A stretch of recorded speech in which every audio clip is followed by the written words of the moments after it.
It's clobbering times, everyone. Welcome to clobbering times issue number. Well, for YouTube, it's 194 for all time 894, and I see a lot of fun friends have all popped in already there in the chat.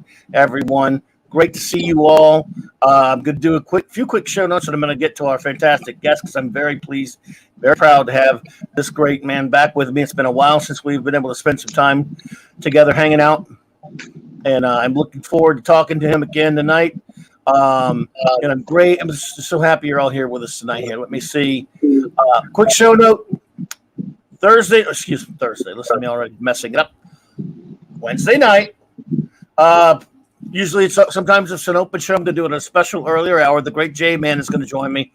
I'm revisiting the film. We're going to revisit the film Dread because I was apparently the only person on the planet who hated it in 2012 when it came out. But I am not above admitting that I could change. I might change my mind on this. I might not. But I've given it another shot, and we will reveal the big reveal whether I like it any better or not, or even hate it more. With our good buddy J-Man this Wednesday night. That will be the special time, 7 p.m. Eastern. Thursday, the Global Geek Gang shall gather on the birthday of the great bird of the galaxy, the great creator of Star Trek, Gene Roddenberry, of course. It would have been his 100th birthday, and we all love Star Trek around here. And we're going to celebrate it as only the Global Geek Gang can, 1 p.m. Central Standard Time on Thursday. And, of course, join us Saturday night for our usual. Saturday Night Star Trek is just doing fantastic. I mean, you people have been really wonderful. Really appreciate all of you hanging out with us. Raquel and I had a wonderful time this past Saturday night, as we do every Saturday night. It's because you were viewing all of real Star Trek. Real Trek only, 66 through 05, except nothing after that because it's not. And we're reviewing every single episode, all the series, movies, and everything. And we've got a long way to go, but we're starting with the second season of Next Generation. Have mercy on our souls. So we're going to get through this and get to the better episodes, my friends. I promise you. And so again, is everyone hearing me okay out there? Let me see. I'm going to check my. Let's see there. Are you hearing me all right, Mr. John? We hear you loud and clear, sir. All right, buddy. Everyone, again, Mark C. Comics Talk. I think my buddy Mark C., whom we all really miss very much, would have loved this topic tonight. He would have loved hearing from this gentleman because he loved comics, and we miss the great Mark C., as he has been called around these parts. And so always, anytime we do any special Comics Tribute Month, and he would have loved Kirby Month because he did last year when we did it. It's Jack Kirby Month, so I want to talk to a gentleman who certainly knows his Kirby and knows his comics, and he knows a whole lot more than that. He is Mr. John MEGO-STRETCH-HULK CIMINO. And yes, I will get him to explain what that means for those who don't know. John is, of course, in addition to being the agent for comics legend extraordinaire, the great Roy Thomas, the rascally one himself, he is also a contributor to Roy and TwoMorrows and John Morrow's magazine, Alter Ego. And he has a great article in it this month that we're going to talk a little bit about. So, and of course, he has been on this show. It's been many, many years, but he's hung out with me over there. Overall, okay, thanks, Chris Persia. I appreciate that. So, we're gonna Phantom Outsider. Thank you for being here, buddy. Chris Persia, JT Kirk, all of my good friends there. D-Bud, good to see you, pal. And so, well, thank you, JP, RPH1, and everyone, sort of Poopus, everyone who was here tonight with us. Hey, Lord Thoth, good to see you, man. Avon lives and long live the Legion, buddy. So, Mr. John MEGO-STRETCH-HULK. I tell you what, for our friends who don't know, if you would be so kind, perhaps give a little bit of an explanation. Steve Mitchell, great day, buddy, of your nickname right there for those who may not be familiar with. Yeah, my pen name. First off, if you look at my name on the screen there, I spelled the CIMINO with an S, is because that's the character Roy Thomas created of me in Savage Sword of Conan number 10 that I work. I'm a guy that's doing a deal with Conan. And Alan Davis is the co-creator of me. He did the art, and we're doing a little hustle in some bar, and Conan's holding some guy, and they're kind of like, this little scrawny rat-like guy. He's getting all the rubes to like bet more money, and Conan has to slip, and then Conan takes the guy, and then he ends up throwing him down and killing him, and then they win all this money. And then Conan tells me to get the hell out of there. And the funny thing is about that, Conan always kills like his co-stars and all that stuff. You know, and the evil girl in that was actually named after Roy's niece, but she ends up getting killed by a knife in the throat by Conan, and my character is still alive in the Marvel Universe, CIMINO, running around there and doing deals with Conan. When did this come out? That came out in 2019, issue number 10 of Savage Sword of Conan. Yeah, you can pick that. Can be picked. I even have my name in the Marvel database. It's awesome. So that's why I'm named CIMINO. And actually, MEGO-STRETCH-HULK is because it's actually my favorite toy in the whole world. The Mego Elastic Hulk that was made in 1979. But then if you look even on the picture that you used, during that time in England, they made the Dennis Fisher Stretch Hulk, which wasn't. They had the right. They got the rights from Mego to do their version of the Stretch Hulk. So it's both of them combined, Mego Elastic Hulk and the Dennis Fisher Stretch Hulk. So I say my name is the MEGO-STRETCH-HULK because it's my favorite toy in the whole world ever since. It was the toy that I always wanted since I was a young little kid. Yeah, if you look, there's a picture and you can see them both together. Like, you know, the yellow box is the Dennis Fisher Stretch Hulk because that was only made in England. And then in the red box was the Mego Elastic Hulk, which was made in America and down in Mexico from Mego. Oh, gotcha. So this here would be, this yellow one here would be the one in England. Yeah, that's the Dennis Fisher Stretch Hulk. Okay. The company. They got the rights to Mego from Mego to make that in England. So, and that's the Mego Elastic Hulk. So my name is an amalgam of both of those smashed together. You get it, Mike? Smashed together. Smashed. Yeah, and so you got it, the Mego Stretch Hulk. So my pen name that I use, like in all my articles, when I write for Alter Ego, Retro Fan, the Jack Kirby Collector, and I write for Back Issue Magazine. And I just had an article come out in Retro Fan number 14, and I just wrote an article for an up-and-coming Retro Fan 19. That is quickly turning into one of my favorite magazines. I love that stuff.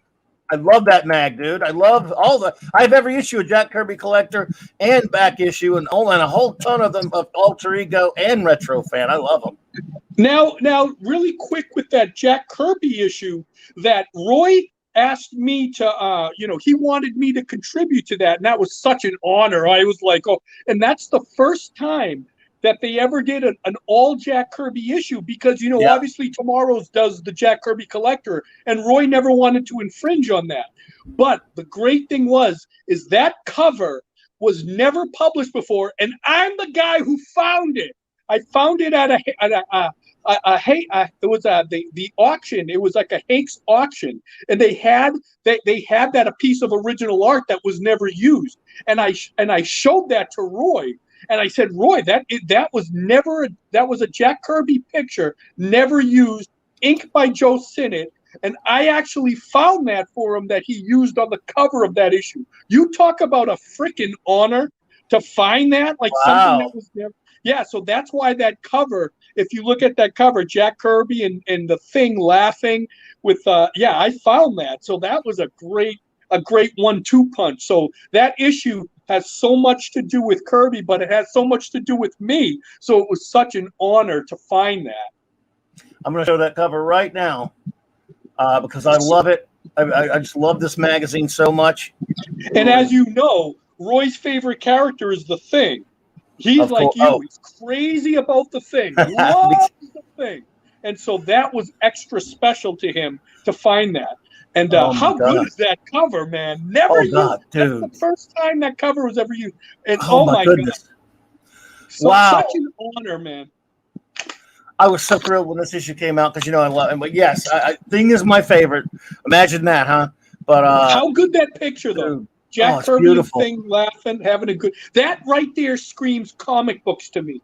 That screams what I think about when I think of Jack Kirby and Stan Lee and Roy Thomas, all the magical times. Those comics from like the 30s all the way to like the mid 80s.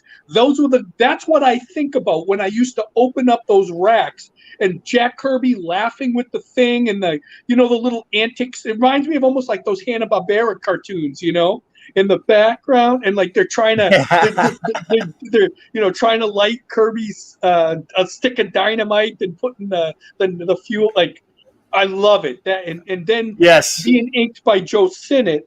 That was such so awesome because Sinnott passed away, and I knew Joe very well, and I went to a lot of dinners and parties with Joe Sinnott, and with seeing him and Roy and the gods all talking, being witness to all that was just magical, and it was an honor to find that. To even his son Mark loved that cover too, because it was like an honor to his father Joe. So you put Joe and Jack together. That was me, man. That was me. Well done, buddy. I love that. I've always regretted never getting to meet Mr. Sinnott. He's my favorite Kirby inker, my favorite inker of all, really. And I know you were saying you're a big Chick Stone fan, which of course was great too. But Joe, I mean, nobody touched more Fantastic Four comic books than Joe. I mean, no one worked on any more than him. And absolutely, and once again, you were talking about you talk about the character of the man, like such a good person. Joe loved Roy. He would call Roy just about almost every month and all that. And the funny thing is, Joe and Roy were never that close during the years. As you know, Joe Sinnott only met Kirby once. You know that, right? I heard about that. I read that once. All those years, he never came in. He was always working. He was always working at home and all. It's funny when you think about that. But Joe and Roy weren't that close. But as Joe got older, he would always be calling Roy.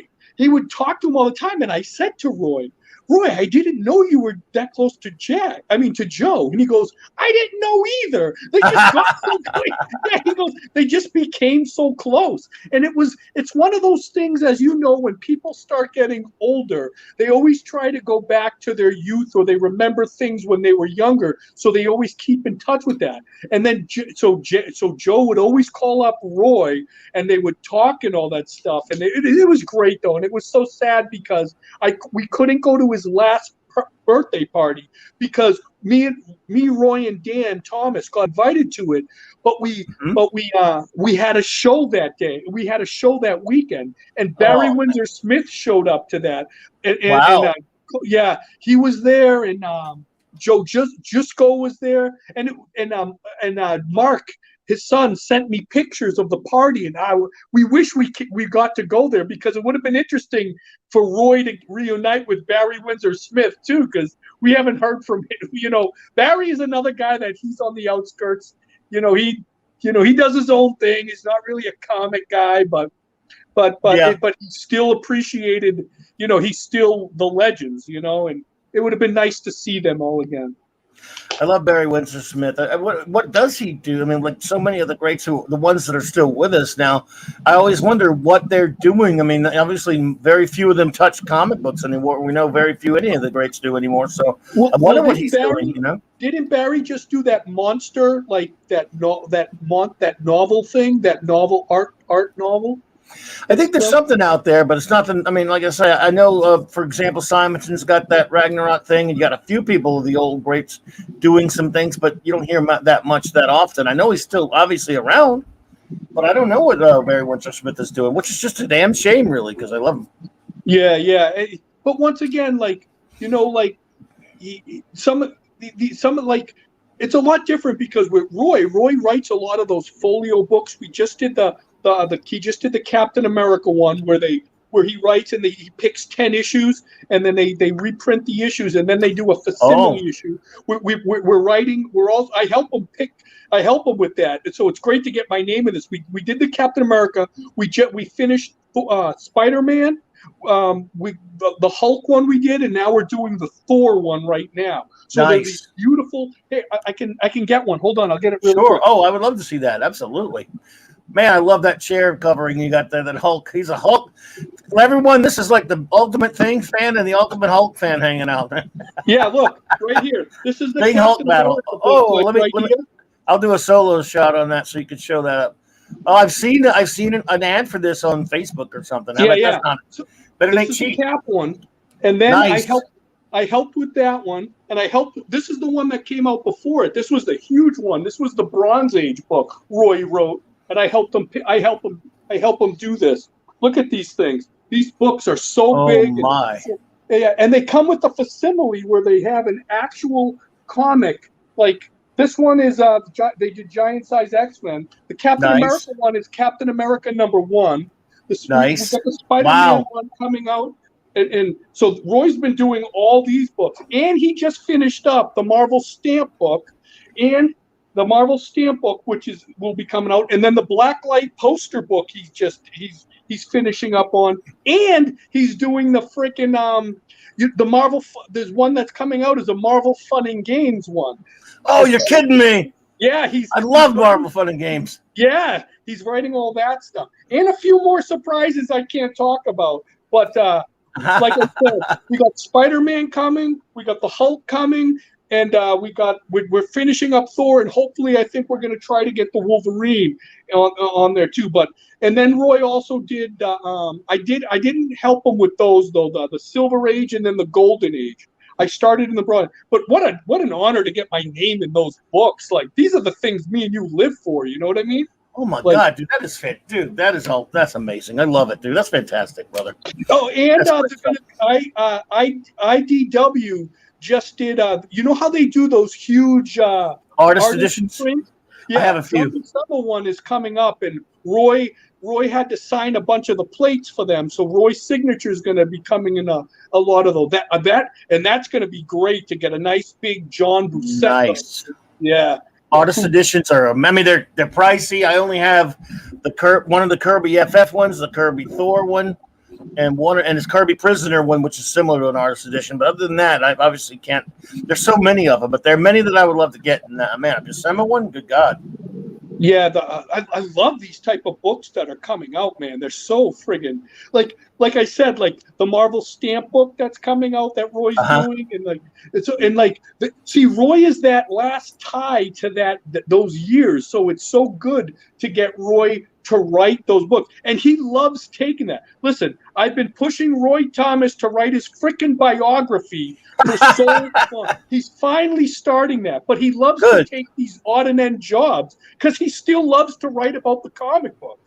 You know, he still edits Alter Ego every month and takes care of all that. But who can write Roy Thomas's biography other than Roy Thomas? You know, you can't he's got to do, and he has a very specific way he wants to do this. And I keep telling him, because I've been documenting his life in this world. You know, people say like I'm his manager in this, but I actually consider myself his sidekick. Like, you know, I'm just this guy on the end, and I'm actually documenting his life. We were just at the Robert E. Howard estate, and I took pictures of Roy. I saw that. I took pictures of Roy with his fedora in his room at the typewriter. You know, nobody's supposed to do that, but they let Roy Thomas do that. But I do that because I'm taking these exclusive pictures for his biography, because as we all know, Roy has a story to tell, and it's going to be a great story. And I want to document. We went to when we had Roy Thomas Day 2 years ago, and he got the key to the city in Missouri, where he's from.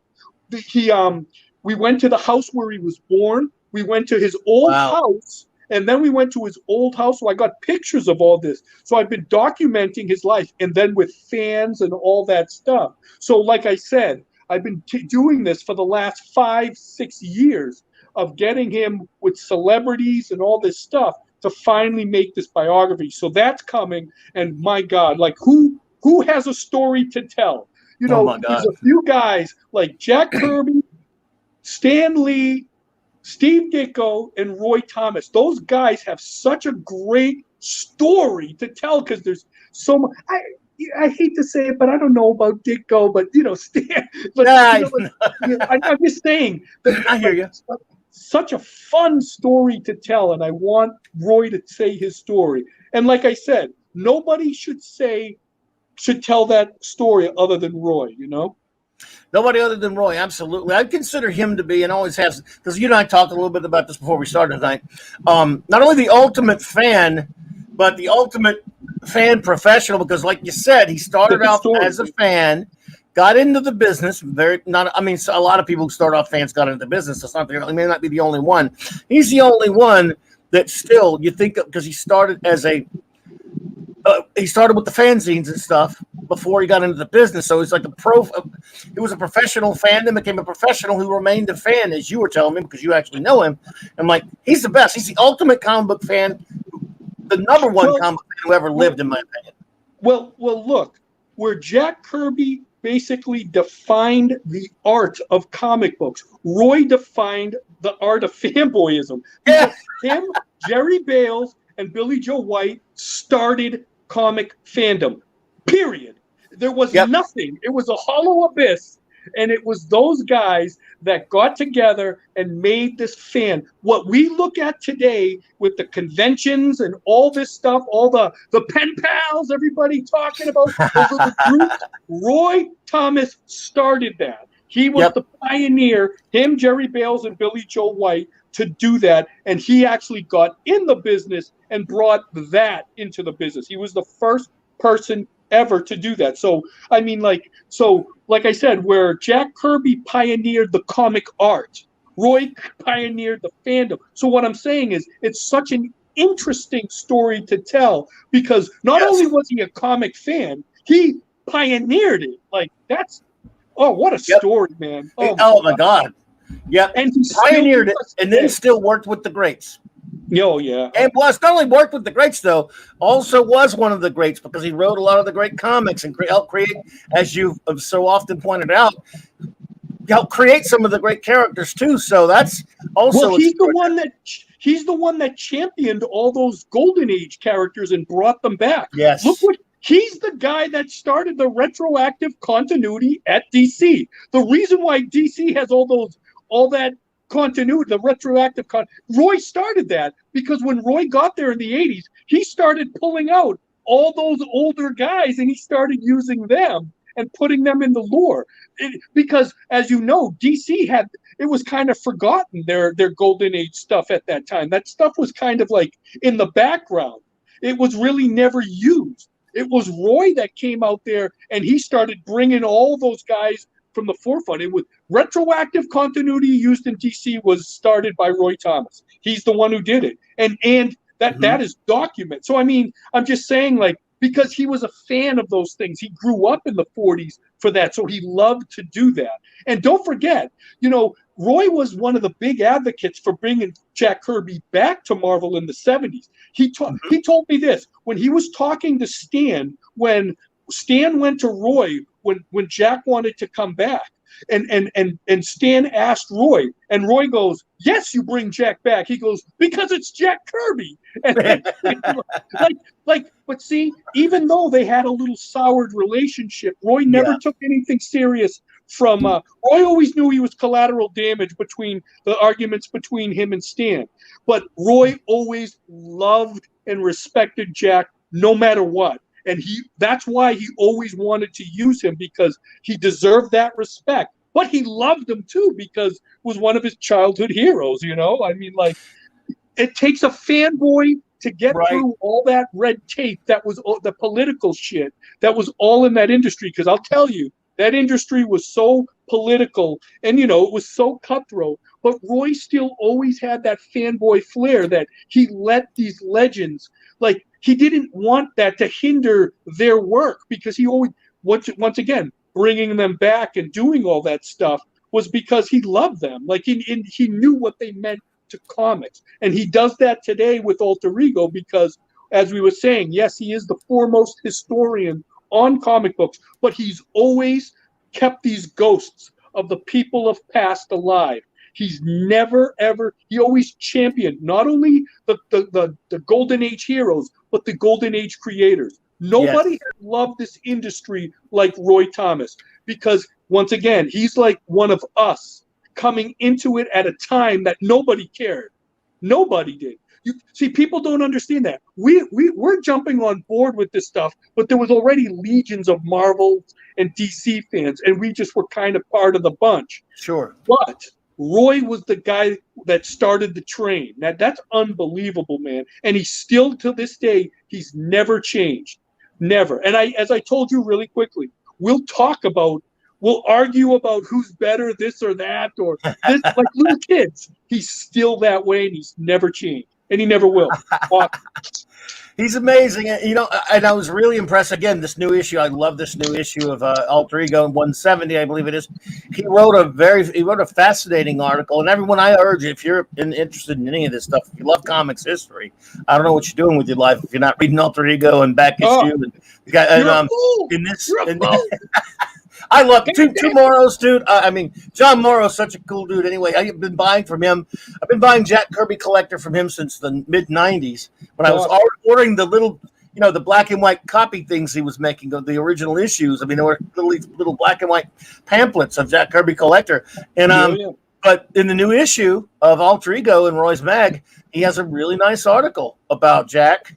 And, Jack dissed him a little bit. They had their differences back in his comics.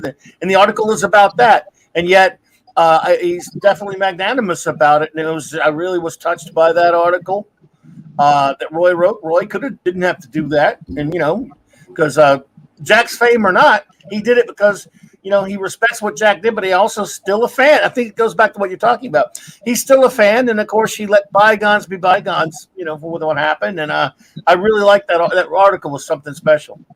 Because a lot of that happened because of where Roy was in his position. I mean, like I said, he was caught into the whole political atmosphere of it because obviously he was Stan's protege and he was his right-hand man and all that stuff. And so Roy was kind of like, kind of caught in that crossfire and all that stuff. But Roy never let that ever. It was always professional with Roy. Roy always loved Jack. He always respected all those artists and all those writers and everything. And like where Stan kind of was oblivious to some of this stuff, because Stan was like, in many ways, he was like Jack. They forgot things. They twisted things. They had their own mindset on their ways of how things was, and they were always forward thinkers. Like, Jack was do the work and then go to the next thing. Do the work and go to the next thing. What was in the past was in the past. Stan was much like that. So all that friction they had was a lot of stuff that, because they had that same mentality on how they approach things. Roy was like caught in that crossfire and all that stuff. But once again, he never let that get in the way of what he truly felt for Jack and all that stuff, because he always loved that stuff. And Jack was one of his heroes. Hell, it was just like, there's no way. And Roy never looked at it any other way, so it's just so, like I said, it's remarkable talking to Roy on those things and like hearing firsthand accounts of everything, and stuff. But like, it's just it wasn't as glamorous as we mythologize it to be, but it was still the work that these guys pumped out, especially in those first 10 years of 61 to like 71. And or to Roy's tenure as editor-in-chief. Think of the magic that and those characters forever, man. Like that's changed the course of like not just pulp culture, but like human history. That touched the work from all the way from 61 to Roy's 74. If you think of all those characters and all that changed the whole world, because no matter what, look at today for a second, Mike. No matter how polarized the world is, everybody on sides, everybody likes this, you hate this, I hate you for this, from politics to whatever. For some reason, these characters, especially the Marvel characters, we can still agree on loving them.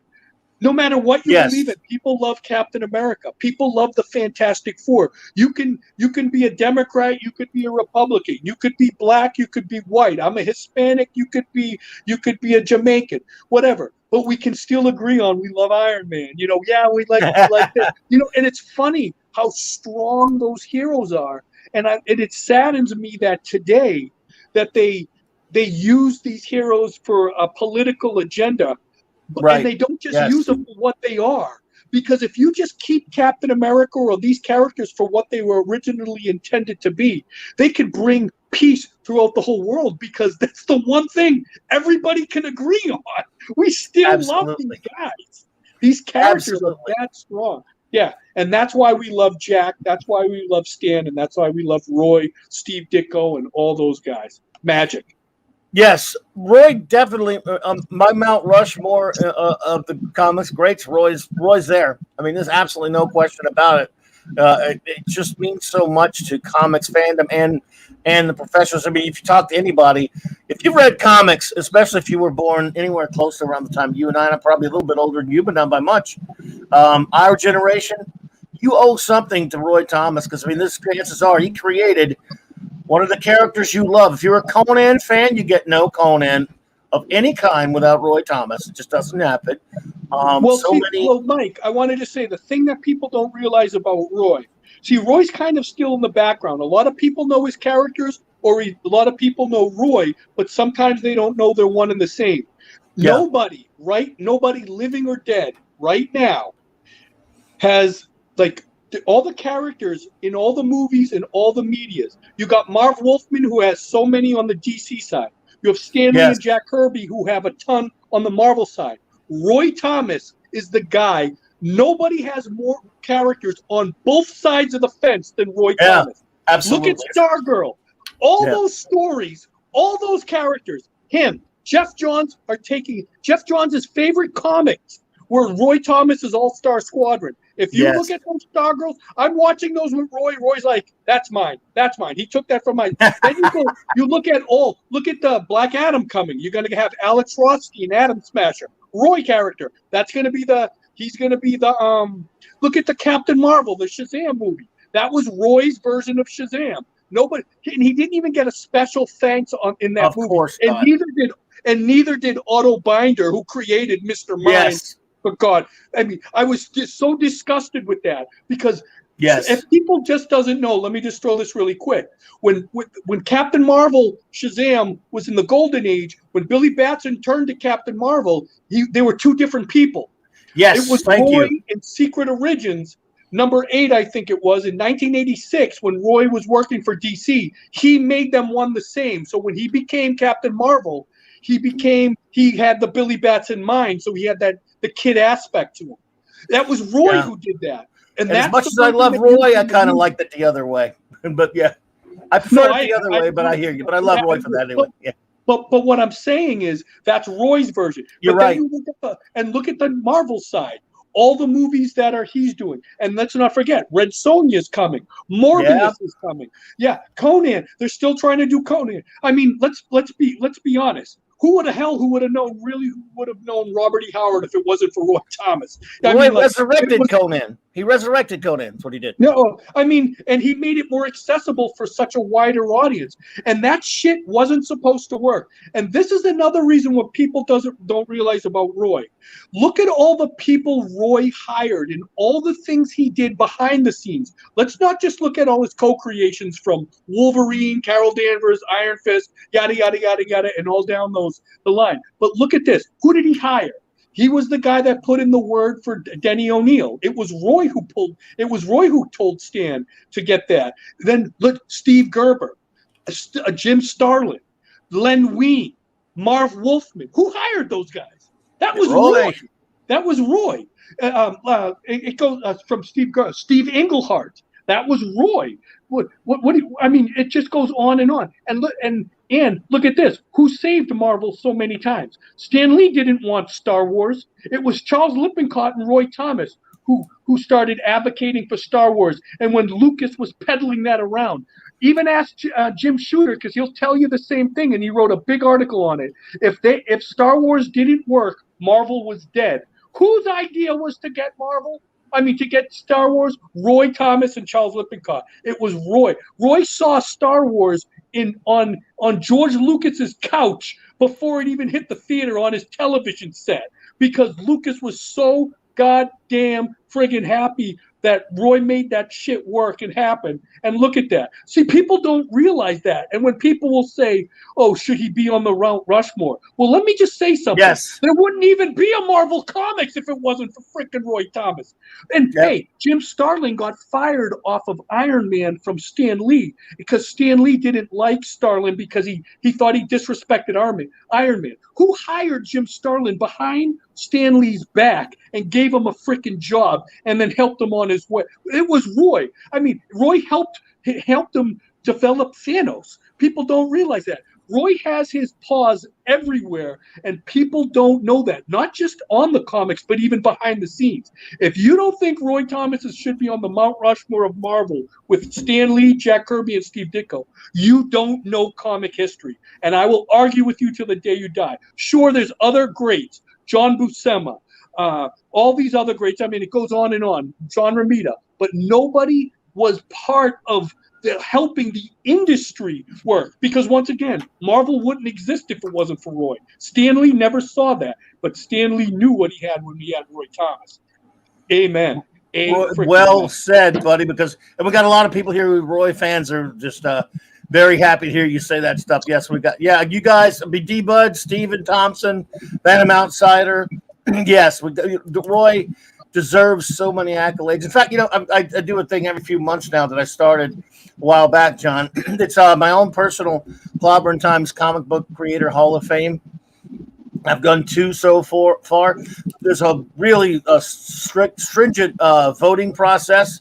All the voters really get together and they knock heads and finally come up with 10 each time. All of the voters being me, I'm the only voter. And Roy is going in the next one, which I'm doing in September after Kirby Month. Of course, he is going in that one. Should have been in the last one. Now you've talked me in. Now you made me sad I didn't put him in the last one. He's going in there. He belongs on the Mount Rushmore for so much of everything he's done. And I'm glad you're out there singing those praises. You are out there getting that out there. Now, people who love comics and really look at this stuff could listen to what you were just saying, going, yep, absolutely, and shake their head. But a lot of people here, they don't know this stuff. And so I'm glad you're out there getting the word out or something like that. And one more quick thing. Roy was the #1 writer of the 1970s because nobody had won more industry awards than Roy during that decade. I think he won for the entire decade.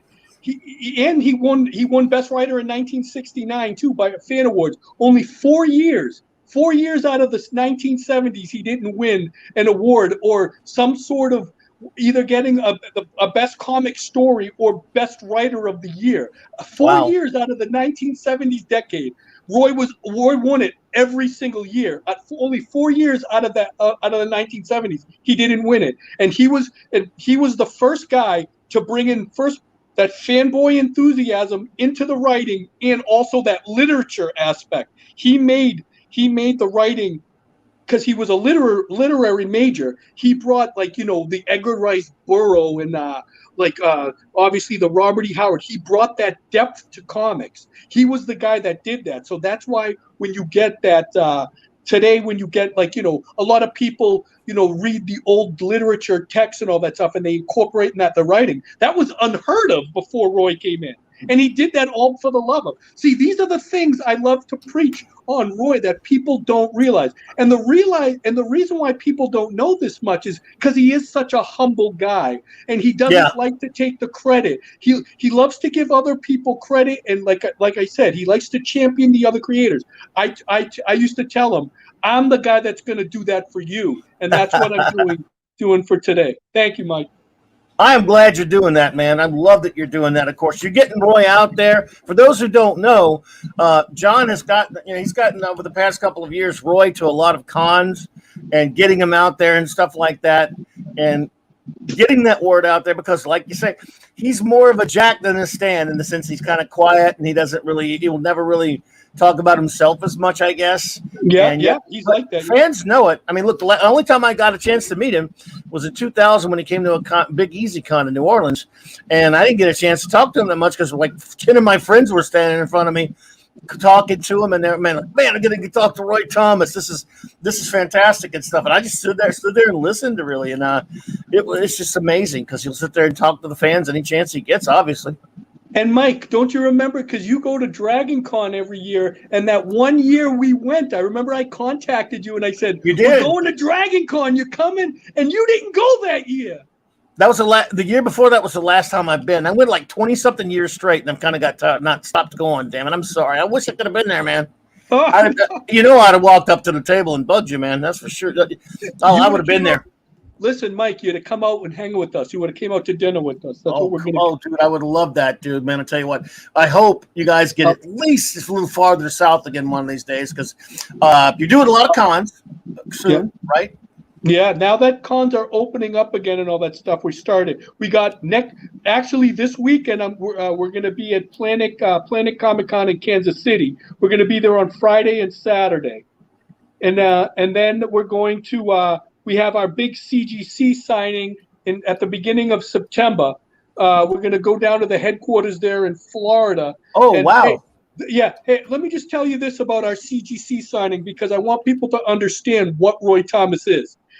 In the history of CGC, our last signing that we did was in December. They never had a shipment for more Silver and Bronze Age comics ever shipped to their Sarasota, Florida, to their headquarters, ever that big, ever came to their shipment. They got so many comics they couldn't believe how many comics came for Roy. That's why they asked us to come back. Roy had more comics sent than any other creator they ever had that was shipped to that. Now Stan Lee, but they never had a private signing like at the headquarters. Roy had the most comics ever shipped to their friggin' for a private signing. So that's how friggin' awesome Roy Thomas is. So anyways, we got that, and then a week later after that, we're doing Rhode Island. It's a one-day show, which Keith, our buddy Keith Gleason, will be there, and the Mighty Mascots. It's in Providence, Rhode Island. It's on September 18th, and it's called the Near Mint Expo. It's a friend of mine, promoters, doing this, and there's a VIP dinner that night. I wish you'd be there in Providence, Rhode Island, September 18th. We're going to be there. So, and we've had some other offers, and we're a lot of overseas stuff, but just the way the world is right now, we can't. They want us in Argentina. They want us in Argentina. They want us in. Greece has won us for the last 3 years. They want us in Greece. They want us in Mexico. They want us in. We went to London. They wanted us in China. They wanted us in Japan. Like it's just crazy. It's just. But the way the world is, hopefully, can we do it? I don't know. We'll see. I just love the fact that there is that demand to meet Roy. It's way past time. And that's because you're helping it get out there for him, and I love that, man. That is fantastic because he's done so much, and but you got to have somebody out there to promote things, Yeah, and it's time to do it now because unfortunately during Jack's Day and all that stuff, they didn't have somebody like me, somebody just the way people love this stuff. Roy's one of the last bastions of. He's one of the original bullpen. I know Sal Buscema is still around, but he was never one of the original bullpen guys. He never came into the offices, and he didn't start till like 69 or something. But Roy is one of those original people. There's other than Ramita, but Ramita's he doesn't do anything really much anymore, and he's kind of on his decline health-wise and stuff. Roy is really the last guy. So I tell people he's a national treasure, and Roy is still got that energy. Roy's still he's still crazy. People don't realize this. He works on a 40-acre farm, and they don't have any help. Him and his wife do all the chores with all their animals all by themselves. Every morning, the guy's building crap and all that. You know why I know? Because he calls me up and he's like, "John, help me, get me out of here." He's whining about it. God, Dan's making me do this, Dan. So it's great when I hang out with him for a few weeks and I hang out at the house and all that. And I'm going to actually, my goal is that after my daughter graduates, I'm going to go and move down there. I'm going to go move with him in South Carolina. That's fantastic, dude. That is absolutely fantastic. So your youngin's graduating. Dude, you're getting old, man. What's wrong? Yeah. Man. Yeah, but I'm like you, man. Old, but like the inside is still young. It still screams talent. You know, a buddy of mine who has a channel is a big fan of Mighty Mascots. He's supposed to be getting Keith on at some point, and because Keith, I know Keith's working with Alterna. Yeah, and there's some nice guys over there. So cool. Yeah, and Roy likes that too. I had him read some of those things. Yeah, like I said, it's so great to see a lot of my friends, and especially you too, that's still doing your podcast. That we started all for the love, and that like I love people that have kind of built them. A lot of people come and go, but Keith, we can't leave. We can't, because we just need to like be in this, and now being part of the Roy Thomas estate, and now taking care of Roy to actually live a dream with one of these icons and these little heroes. Like, it's just like, and documenting his life. It's incredible. Dude, I slept in Roy's bed. Like, if you wanted, I jumped in his bed. Like, that's how I'm not lying. Like that's how close I am with that guy. And it's just like, and it's incredible to live that. And I love how Keith's doing well and you're still doing this. And like I said, I want to meet you so you can come. I like to share the wealth. I want you to come and hang out with us. I would love to. Yeah. Well, you're too kind, man. I would really love to. Like I said, I don't get out much, don't travel much anymore, unfortunately. I mean, like I said, I stopped going to Dragon Con a number of years ago. I went like 20-something years straight, and then I kind of stopped. But I might go back to it one of these days. We have a vote right here, by the way. A fan who wants you to get him to Emerald City Con. I believe that would be Seattle, would it not? Yeah, I think we got offered. Hey, I tell people this. Anybody that wants Roy Thomas, have the promoter contact me. Contact the promoter or who does the bookings and have them contact me. Because a lot of people, we had before the pandemic hit in 2020, 2019, we were going to go to Seattle.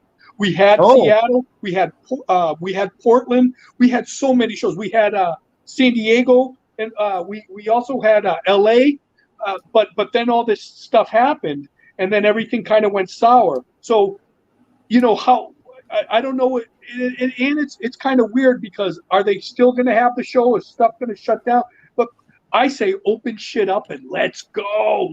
And Roy's the same way. Roy don't give a shit anymore. He wants to go.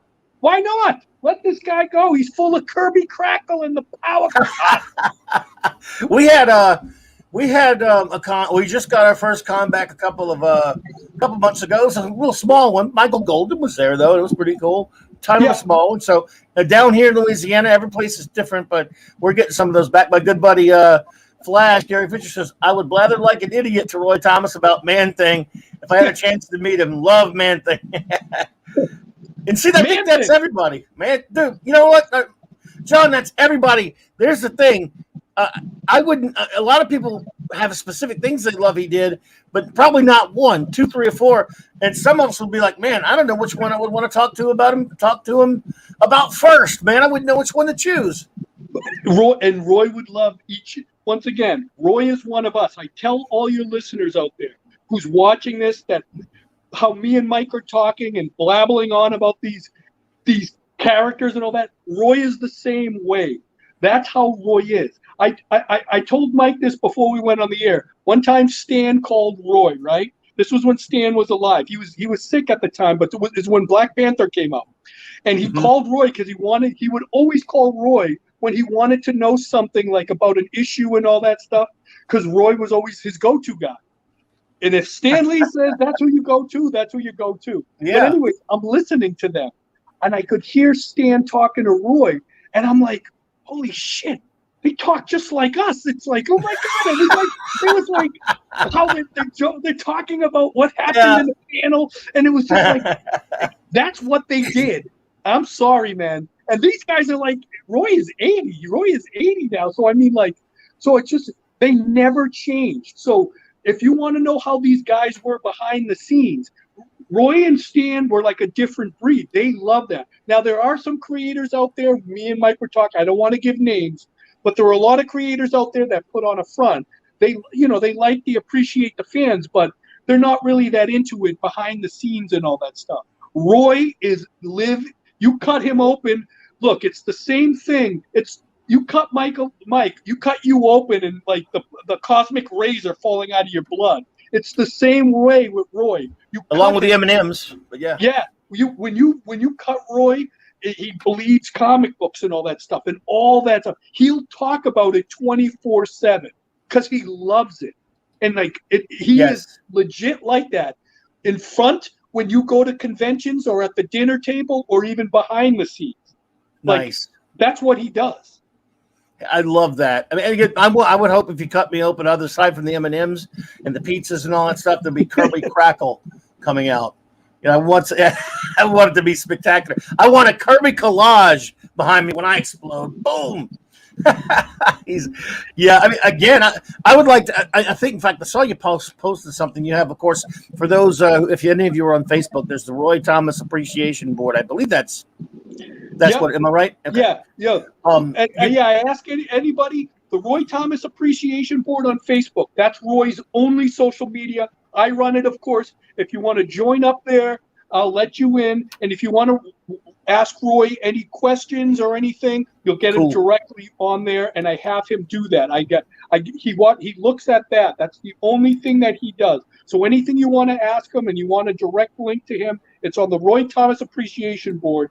And like I said, and you could also I'm on Instagram at MEGO-STRETCH-HULK. If you look at those pictures, I'll put up exclusive pictures, and that's where you'll get it's a private group. But when I go with Roy and we're at conventions behind the scenes, fooling around, like, listen to this. This is what people would want to do with Roy Thomas, and this is what we do. When we go to like a Walmart or something, where do you think we go? First stop, we go to the toy aisle. And we go and we look at all the toys, and we like Ultron on an underwear and all that. He's like, what the hell is this? Like, it's that's what we do. And that's who Roy Thomas is. So if you don't respect Roy Thomas, you think Neil Adams will do that with you? You think Barry Windsor Smith will do that with you? To go to the toy, and me and Roy will play around and all that. Like, we'll go to the cereal aisle. We'll go to the cereal aisle and look at what all the premiums are in the cereal and all that. Like, that's what we do. I swear to God, that's who Roy Thomas is. He's he's a national treasure, my friends. Well, that is amazing, dude. I would hope I get a chance to see him again sometime, and you, of course, dude. I mean, I'll go get to meet you both in person. So I mean, it'll be fantastic. Because again, I think you can tell he's a big fan because someone asked him, and it was on that board. Someone asked something about, they recently did a JSA animated film. No, I don't know. On DC, and I thought someone asked him something like that, and I don't know who it was. Someone said something like, I don't know if they wanted to know Roy's opinion on it, and I don't think he said something like he didn't watch it. Are you familiar with that? A couple of months back, the animated film. Okay, so yes, okay. This is something about Roy. Roy doesn't really read comics today. He doesn't read other people's comics. He doesn't really care to. He'll do it if he's going to write something and he has to do something with continuity. Okay, but he doesn't really read that. And that's why Jeff Johns, who's like the producer of all those movies now, and he's kind of like the head writer of a lot of that stuff. Right. His favorite comics were Roy's JSA, his Justice, his JSA stuff was all based on his All-Star Squadron stuff. Right. And that's why if you look at Stargirl and all that stuff, it's a lot of it is all based on his stuff because those were his favorite comics. But Jeff Johns asked him if he ever read his stuff, and Roy said no. He goes, I just don't read other people's stuff.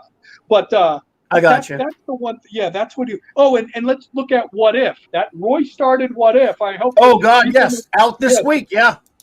And then look at all these things. Now we looked at Loki. It was Roy and Jean-Marc Luthier. They the ones who did all the Timekeeper stuff and all those Nexus universes and all that. That was Roy. all that see, I love people when these are things that they don't know. What, look at WandaVision and all that. Vision, Right. that's Roy. Yes. Who's dedicated to Jack Kirby and Joe Simon Vision, obviously. But like, it's all based on that, and Roy made no bones about it. It was based on that. And then but what I love is how much Roy Thomas is in there. Like, all these things have Roy, and people don't know that, and that's why I tell people, join the Roy Thomas appreciation boards, ask us questions, do that, or we have go to hero-envy.blogspot.com and put in the Roy Thomas database. It's a database that me and Roy created. It took us a whole year, and it's all his characters he co-created from Marvel, DC, all his miscellaneous stuff. Hey, look, you guys like the new X-Men, right? The new X-Men that was Colossus and all that stuff. It wasn't Len Wein and Dave Cockrum that created that. No. People don't know this. Who spearheaded that whole thing was Roy Thomas. That was already all what it was supposed to be until Len Wein got it, because Roy left the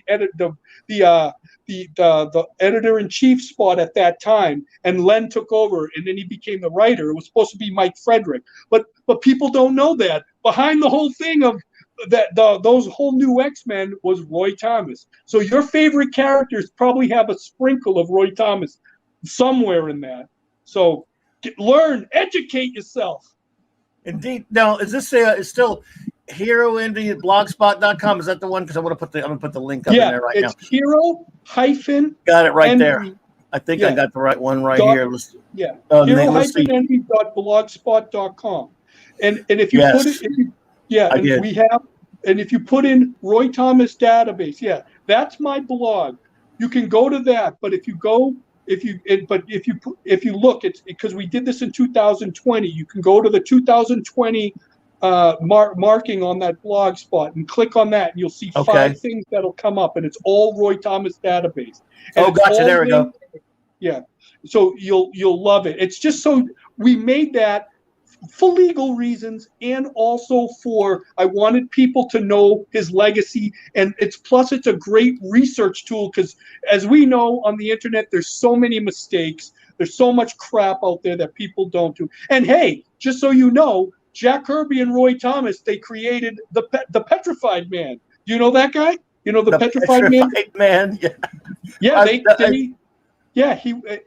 He's on there. He actually, Cockrum, Chris Claremont used him a lot in those X-Men, in those early X-Men. But that's a Jack Kirby and Roy Thomas. There it is. The co-creation. Go to that. Can you scroll down? Yes. Can you scroll down? Let me make it full screen there. Yeah, this is a great blog. I've not seen your blog in a long time. I must admit, I don't see a lot of blogs. Damn me. But look at this, folks. It's written by me and Roy. But if you go down, and it's very easy to navigate through. Right there, that's the picture of the 3 guys that created fandom in 1963. Look at those bad boys. Roy, Billy Joe White, and Jerry Bales. Right there. Wow, with some fine ladies. With some ladies, too. Man, these guys are smoke. Man, good job, guys. And then go to the next one. There, if you go to the next picture right there. Down. Right underneath it, if you scroll, there's Roy and Stan. Cleaning up Stan's mess. Jasper Sitwell, right? Yeah, organizing it all. By the way, a question about that. I was when I watched What If this week. I know they put Roy in a different spot. He wasn't with the acknowledgments. What the hell happened there? No, he wasn't in the acknowledgments, but if you go to the end, they gave him his because it was kind of, there's Roy, and if you look above him, it was a bunch of his characters that he co-created for Marvel. I love all that stuff. That's fantastic. I love that. And it has great Roy Thomas, folks. Yeah, and then that John Morrows and I think who did that? It was Morrows and who's the other guy that's always there at Morrows? I can't think of his name. Cook. John Cook. John B. Cook. Oh yeah. John. Yeah, they did. And if you look at this Elvis like in the front there, because we all know Roy was a huge Elvis fan and all that stuff. Wow, Roy won't mind us doing this, will he? What? Showing this picture. Oh, they're there because. Are you kidding me? Nothing I gets. just want to nothing be gets sure, yeah. No, I make. Listen, I own Roy before Roy does. I own the rights to Roy. Yeah. No, he wouldn't mind. He loves this. Cool. Look, I love that picture up there. But look at that. There's the man right there, folks. Janet, hello there, Janet. Good to see you, all my friends out there. Hey, Punkwaddle, hey, bud. Good to see you. Let's see here. And Mike, I wish Yes. I could do this for Jack Kirby if he was still alive. Could you imagine? Oh God, yeah, and you would too. You that would just be. I mean, he'd be 104, right? Yeah. And I wish. My birthday is on August 25th, and Jack's is on the 28th. We're both Virgos, me and Jack. Yeah. Wow, mine was last week, but I'm a Leo there. But we had there, man. But yes, August has, first of all, two of the greatest creators in all of geekdom ever. You have Jack Kirby and Gene Roddenberry. Oh my God! August is amazing, Yeah. So if you scroll down a little more on that, I want to show. Okay. Roy wrote that, and what you see is like that was by Scott Shaw made Roy the Watcher right there. Oh yeah. And then you'll see, and just so people will know, that's if you click on that, the Marvel one, that's the Marvel list, and the Marvel list, and there's me and Roy looking at Conan versus Wolverine, two of his characters that but then you have like the miscellaneous characters, the DC characters. I encourage people to go to this and to enjoy this because it's a rabbit hole. It'll take you a few days to get through everything. It's so fun, and it's all his characters who he co-created it with, the issue that it appeared in, and any notes he has on it too, and then any other things that he did. He talks about Conan the Destroyer movie, creating that. It's all in Roy's own words. Everything is in Roy's words. Dude, I love it. It's a tool. It's an educational tool. And I wish I could do this for Kirby. Can you imagine? Do you know how long it would take just to chronicle all of the characters? Because a couple weeks ago, 2 weeks ago on this very show, when I started Jack Kirby Month this time, I did it about Kirby's creations and co-creations, just about that. And obviously, it would take, like you say, forever. So what I did is I just went to a list of characters that he was involved with, either created or co-created, in alphabetical order, just to give some a feel to those who may not know how many characters he was involved with. And after about it felt like an hour, not really an hour. I just read down the list for a while. I said, when I get halfway through maybe the L's, I'm saying, I think you all see the point. It would take, and then I would skip over to the ones most would know. I'm like, there's so many. It's just ridiculous. Jack obviously would stand. Jack Stan and Roy. These guys, if you can imagine how many characters they have and concepts. Let's not forget about, Jack Kirby with his freaking concepts, man. It gets to such a ridiculous thing. Oh my God. That guy, crazy, man. What energy irradiated from that man. Just so. Characters and concepts, ideas and designs. Have you seen the documentary Kirby at War? No. What is that? It's a documentary came out a year or two ago. It made by a French documentarian of some sort. It's really beautiful. It's about Jack's experience in World War II, and it talks a lot about that, and then it talks about how that affected his art afterwards, in his work. It is really good. He fought with one of my greatest American characters of all time. He was under General Patton with the Battle of the Bulge. Yeah. Yes. He told that story the time I met him in 1990. He was telling us a lot of different war stories.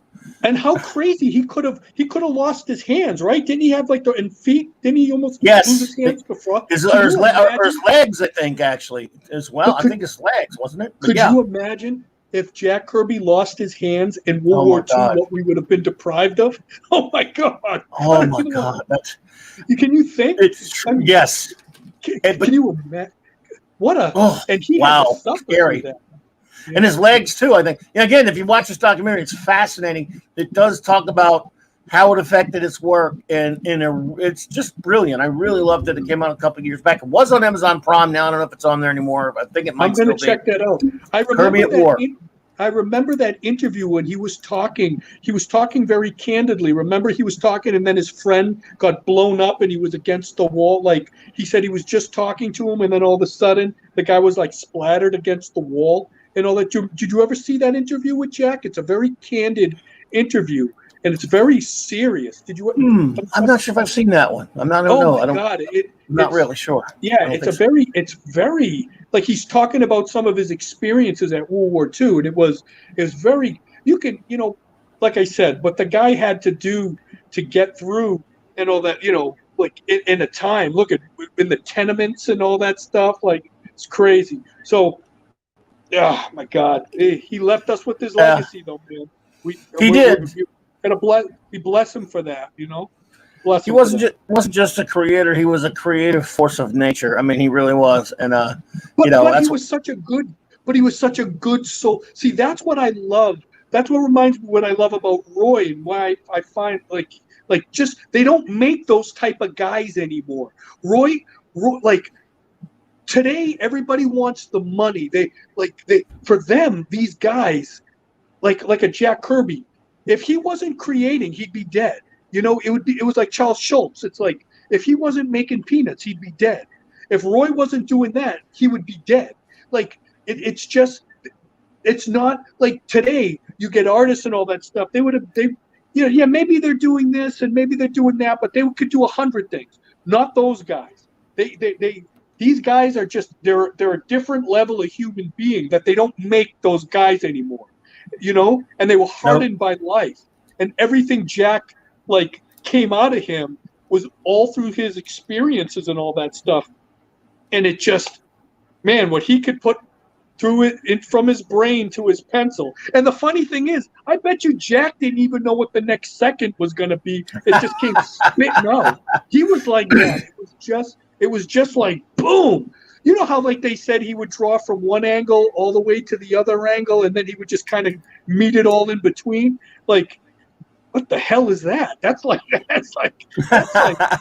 like fourth dimension bullshit. You're just like, the aliens came and they took him, and they he's with Ted Williams in some his DNA is in some freezer or something He's creating universes. It's creating universes. I titled that show a couple of weeks back about the creations and co-creations, $1 Billion King, because billions upon billions upon billions of dollars have been created by been generated by his creations and co-creations, and that's not an understatement. Not an understatement. And especially for a lot of those legends. Let's be honest. Like a lot of those first guys, like I said, they all created, even Siegel and Schuster. It was all out of necessity, and when there was nothing else. Look at Karl Barks. He's another guy. He didn't want to work in those steel mills and anything, and he just was looking for a way out. And then all of a sudden he comes up with the concept of what did he do? Like Scrooge McDuck, right? He did the Scrooge. Mm-hmm. Yeah, yes. I'm just saying, when you look at those old guys and some of those old interviews and all that stuff, you just see they're a different type of breed. And it's sad that Roy is one of those last type of breed. They don't make those men anymore. They don't do it. No. But once again, when Roy's doing a signing, he will go to the end till he drops. It's like Stan Lee was. They will go to the end. People don't know this about Stan. Let me tell you something. After Stan finished his signings and all that stuff, he collapsed, and he had a masseuse in the back that would do it, and then he would go back out there, just because he loved to do it. You could say what you want about Stan, but he loved the fans. He loved that adulation, but he loved being out there and giving them that. And Roy is like that too. They will keep going, and Roy will go to the last person. Listen, when we did with Roy, when Roy got the key to the city, and he got the in Missouri, and they had Roy Thomas Day, and they had a huge parade. The entire town had all his characters. It was beautiful. Mike, you would have loved it. You would have loved it. But what I loved, Roy signed for 5 hours straight. Think about that. Roy was Wow. 78, 5 hours straight, and he never stopped, and he never wanted to stop. I would throw cheese in his mouth. I'd go, Roy, open your mouth, quick, quick, quick. But like what I'm saying is, how many guys today would do that without a break and he did it for the love of. We weren't paid to be there. We went there because it was it was such an honor for him to do that. And like I said, I can name so many creators because I know them all, and a lot of them are scumbags. Sorry, but they are. And, but and it's always for the paycheck. What am I getting? Down to the decimal. Roy's not like that. I make sure he gets paid and he's compensated well and he gets the credit for everything. Yes, but Roy will give you the shirt off his back and he'll do the job because he loves it. They don't make those guys anymore, man. He's like that good plumber, that good, those good carpenters, like just those hardworking guys that they're always putting that food on the table. It always means something, and I love that, man. It's just like I said, and I know Kirby was like that too. So because he's doing everything for his family. Listen to this. I'm going to just tell you how much I love Roy, and I want people to understand this. And this is how generous he is. First off, we always give to the Hero Initiative. Everything. Yes. Roy is the Mother Teresa of the Hero Initiative.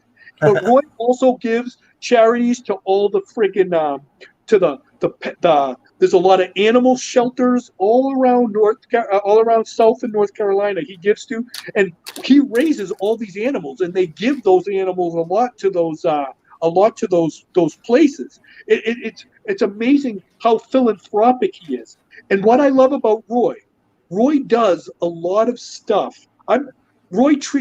Let's just say Roy compensates me very well, but Roy does a lot of this stuff for me and for my daughter.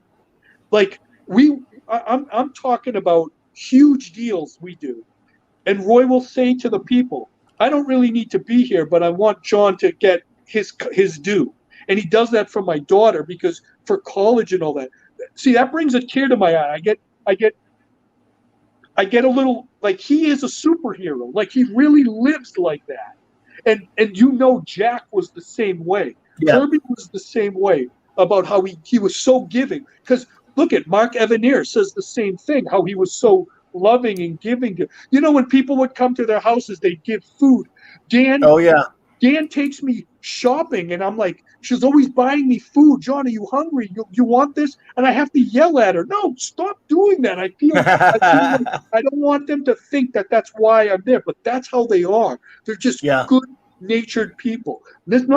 Think about that. They didn't only create these gods and these upstanding heroes that we love, but they lived like them too. And that's why we talk Jack Kirby. That's why we talk Roy Thomas. That's why we talk these guys. I'm sorry. That's who they are. And people need to recognize that. So when people say to me, Jesus, you go nuts for Roy and all that stuff. Yes, because I love him. And hey, people don't know this. We saw Stan Lee right before he died. Yeah. Can I say this little story about Sure. I remember you showing me that right before it. Yeah. Yes, I want people to understand this. For months before all that bad stuff that happened to Stan, people know he was getting millions taken from him. It was horrible what was going on with him. He wanted to die. He went into such a depression because after his wife died, for months he didn't want to see anybody. Kevin Smith talks about how he could have. That's bullshit because he didn't want to see anybody, and I know that for a fact. So when I got together, and when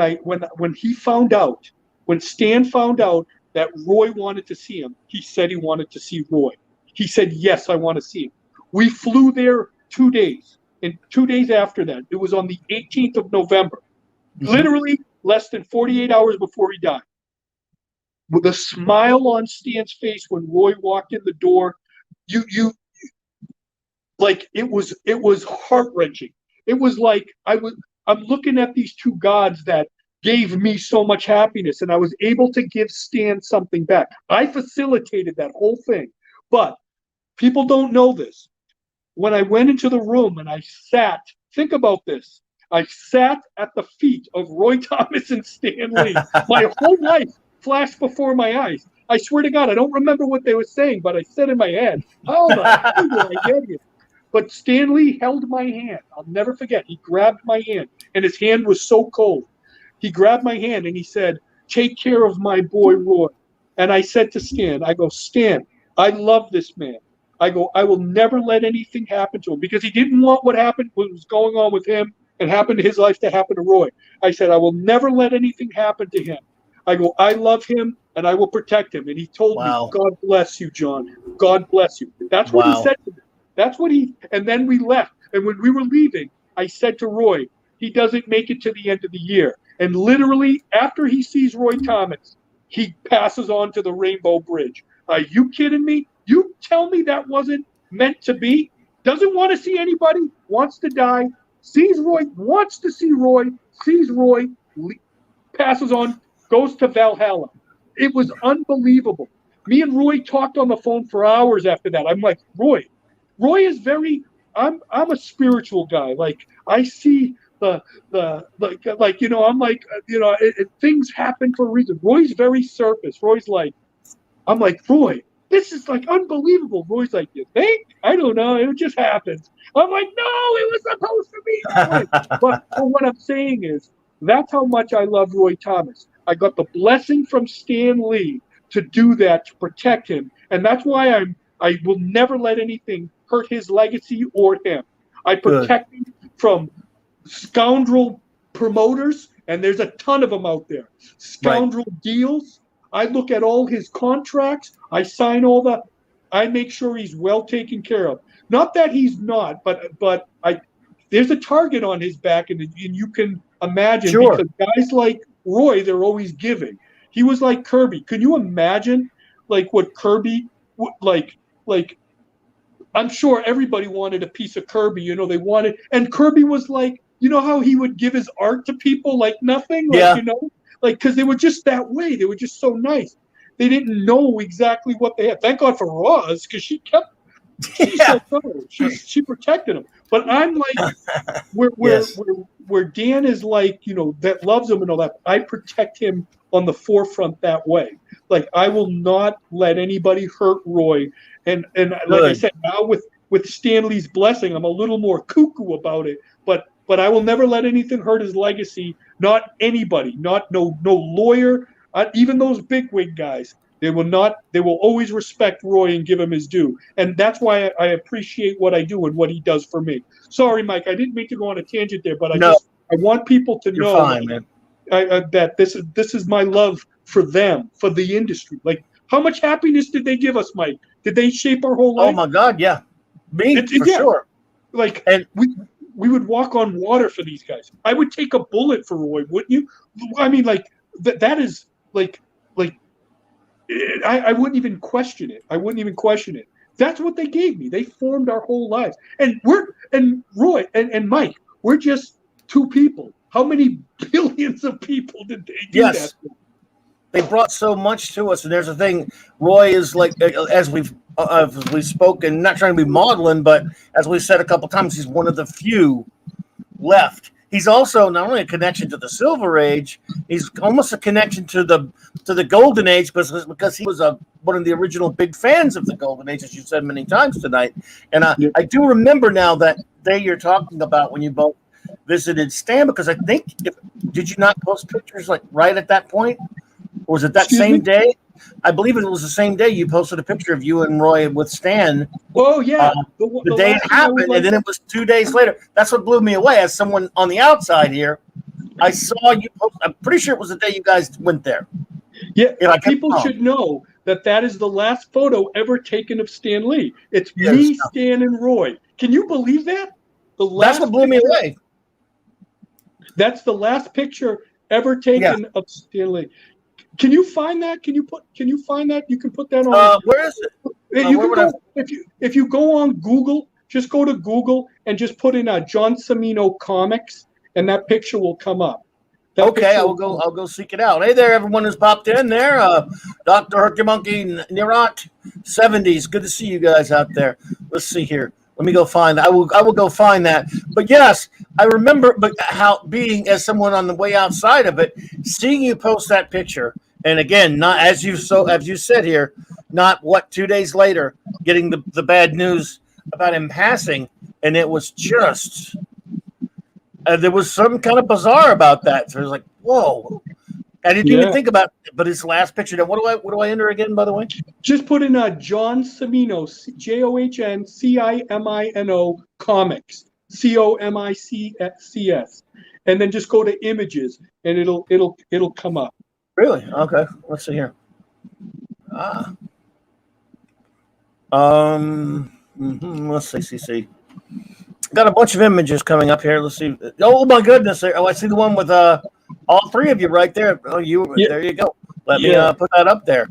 Yes, that's everyone. For those who, this was the last picture ever taken of Stan Lee. Yep. The one with all three of you. The one with just him and Roy. No, the one with all three of us. Okay. I took the first few of just him and Roy. Yeah, right there.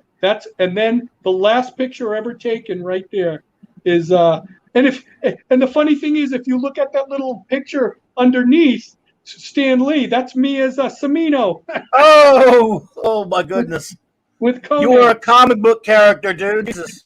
Yeah. See, I always wear the cap, and Jack Alan Davis. Yeah, Alan Davis. He gave me like the little beanie across the thing. But yeah, that picture, man. But that picture is Stan Lee's last photo ever taken right before he died. Goodness. Well, I'll tell you what, I'm glad it was with two friends. Yeah, and just so you know, it was Stan that wanted me to be in the middle there. He said, "Come here." Yeah. So I'm in right there. It's the last photo ever taken. Can you imagine that, dude? Can you imagine that happened?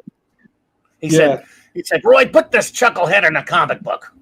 Yeah. And he did. But he wanted to see Roy. You know what the first thing he said to Roy when Roy walked in the room? He goes, Roy, getting to 100 wasn't what it was always cracked up to be. That's what he said to him. Yeah. Wow. What a day that had to be. What a day that had to be, man. Yeah, but it was great for Stan because Stan was so happy to see Roy. It brought him back. Like, you could see the smile on his face. And I have to also thank John Bowler-Jack, because he was the guy that was watching over Stan, that me and John actually, because John was the guy who took that picture, and it was John Bowler-Jack who did that. So it was actually the four of us that cool. there. But it was a magic. Like, thankful for him, but like I get emotional because Sure. It's a story. It was storybook, and it was great for Stan. It was great for Roy because Roy wanted to see Stan, and the powers that be that were in Stan's life, they always kept us apart. They didn't want Roy around or anything because they didn't want anybody to take away their cash cow. You know what I mean? Yeah. So they wouldn't let anybody around. It was horrible what was going on with Stan. Stan was too trusting, and he trusted the wrong people, man. It's just so sad what happened to him at the end. Like he and then I took that one. That one was for Roy and Stan. Oh man. Wow. Dude, it meant a lot to both of them, man. That's the whole thing, because it meant so much to Roy. What a tender moment right there, Roy holding his hand, talking to him. That meant a lot to Roy, because you gotta understand, Stan gave Roy his life, and Roy is so appreciative of that. It's like you will always appreciate the guy that opened up those, gave you those opportunities, and that's a big reason why Stan. And that was the big book that Roy wrote of the 75 years of Marvel that they were doing the big signing with, and that Kevin Smith hosted the show, that thing. Yeah, and if you see that picture of them together right there. Wow, I want that damn book. That's expensive sucker right there, I bet you. Hey, you want to know a funny thing is, when we were driving up there, Roy whispered in my ear, he goes, I'm kind of nervous when we were going to go see Stan at the end there. And I go, Roy, why the hell are you nervous? I go, he can't fire you anymore. He started cracking up. He started cracking up. I go, he can't fire you. Janet, which guy in the center? You mean from that other picture? Do you mean from this picture? Just some guy. We don't know who he is. He snuck in that picture. No one knows who that guy is. Nah, that's John. That is John, our guest. If that's what you mean, anyway. That's Stanley's last photo. My goodness, man. You can take my picture out, Mike. You can put your picture. You got to put your face over my face. Oh, my goodness. We don't want to make people, we want to scare people with my ugly face. Why do you think I don't show myself on camera, dude? You know, we're not all good looking like you, man. We're not all lookers like you are, dude. But that is that gentleman would be Janet, the lovely Janet is here. That would be this gentleman that you see here, John CIMINO. No, well, I get his name wrong. I'm sorry, John MEGO-STRETCH-HULK CIMINO with CIMINO now, of course. But that's a but it's actually the C is actually pronounced with the S. It's actually not CIMINO. It's CIMINO. No, you say CIMINO, right? You know, I can't remember why I say CIMINO, because I think it's because there used to be a movie director with the same last name, and people used to always mispronounce it, Michael Cimino. It's not. It's CIMINO. CIMINO. There you go, Mike. I don't know if I ever told you my real name, because I'm half Honduran, and I'm half Sicilian. So my real name is Giovanni Bernardo Sanchez CIMINO. That's my real name. Oh, okay. I got you. Mark D, what's up? Yeah, John CIMINO sounds easy. It's a lot easier. Janet says she thinks she met you in person. I think if you're speaking of either Stan or John. So I don't know. You may have. I don't know if you've ever been down down our way, John. We're all over. Me and Roy Louisiana. Are all over the world. I could have met you. Where we travel. You never know. We could. You never know. And again, you might. Do you think you'll ever do Dragon Con again, or you don't know? Because I don't know. You know, it's so hard to tell, and it's so because, like I said,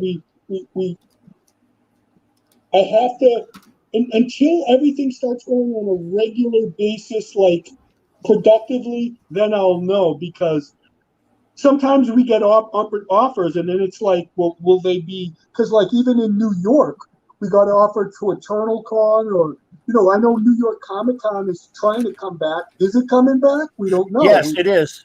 No, I know, but will it be? Are they trying to go? I'm just saying, things are still not 100% working. And I hope they are, because when that and I know a lot of promoters, because I talk to a lot of them, are still a little skeptical. Because look at Keith has Plastic City Comic Con, and he didn't do it this year. So hopefully he's going to try to get back on next year. So we'll see. I would hope so, Mike. But I can't give you a definite thing. I would think that. I think she says in New Orleans. So I don't know if you've ever been to New Orleans. So maybe but that she met you. But a buddy of mine. A friend of mine. He says right here. My friend Mark says he's got tickets to New York Comic Con. So you hope it happens. I guess that's coming up now. Yeah, I know.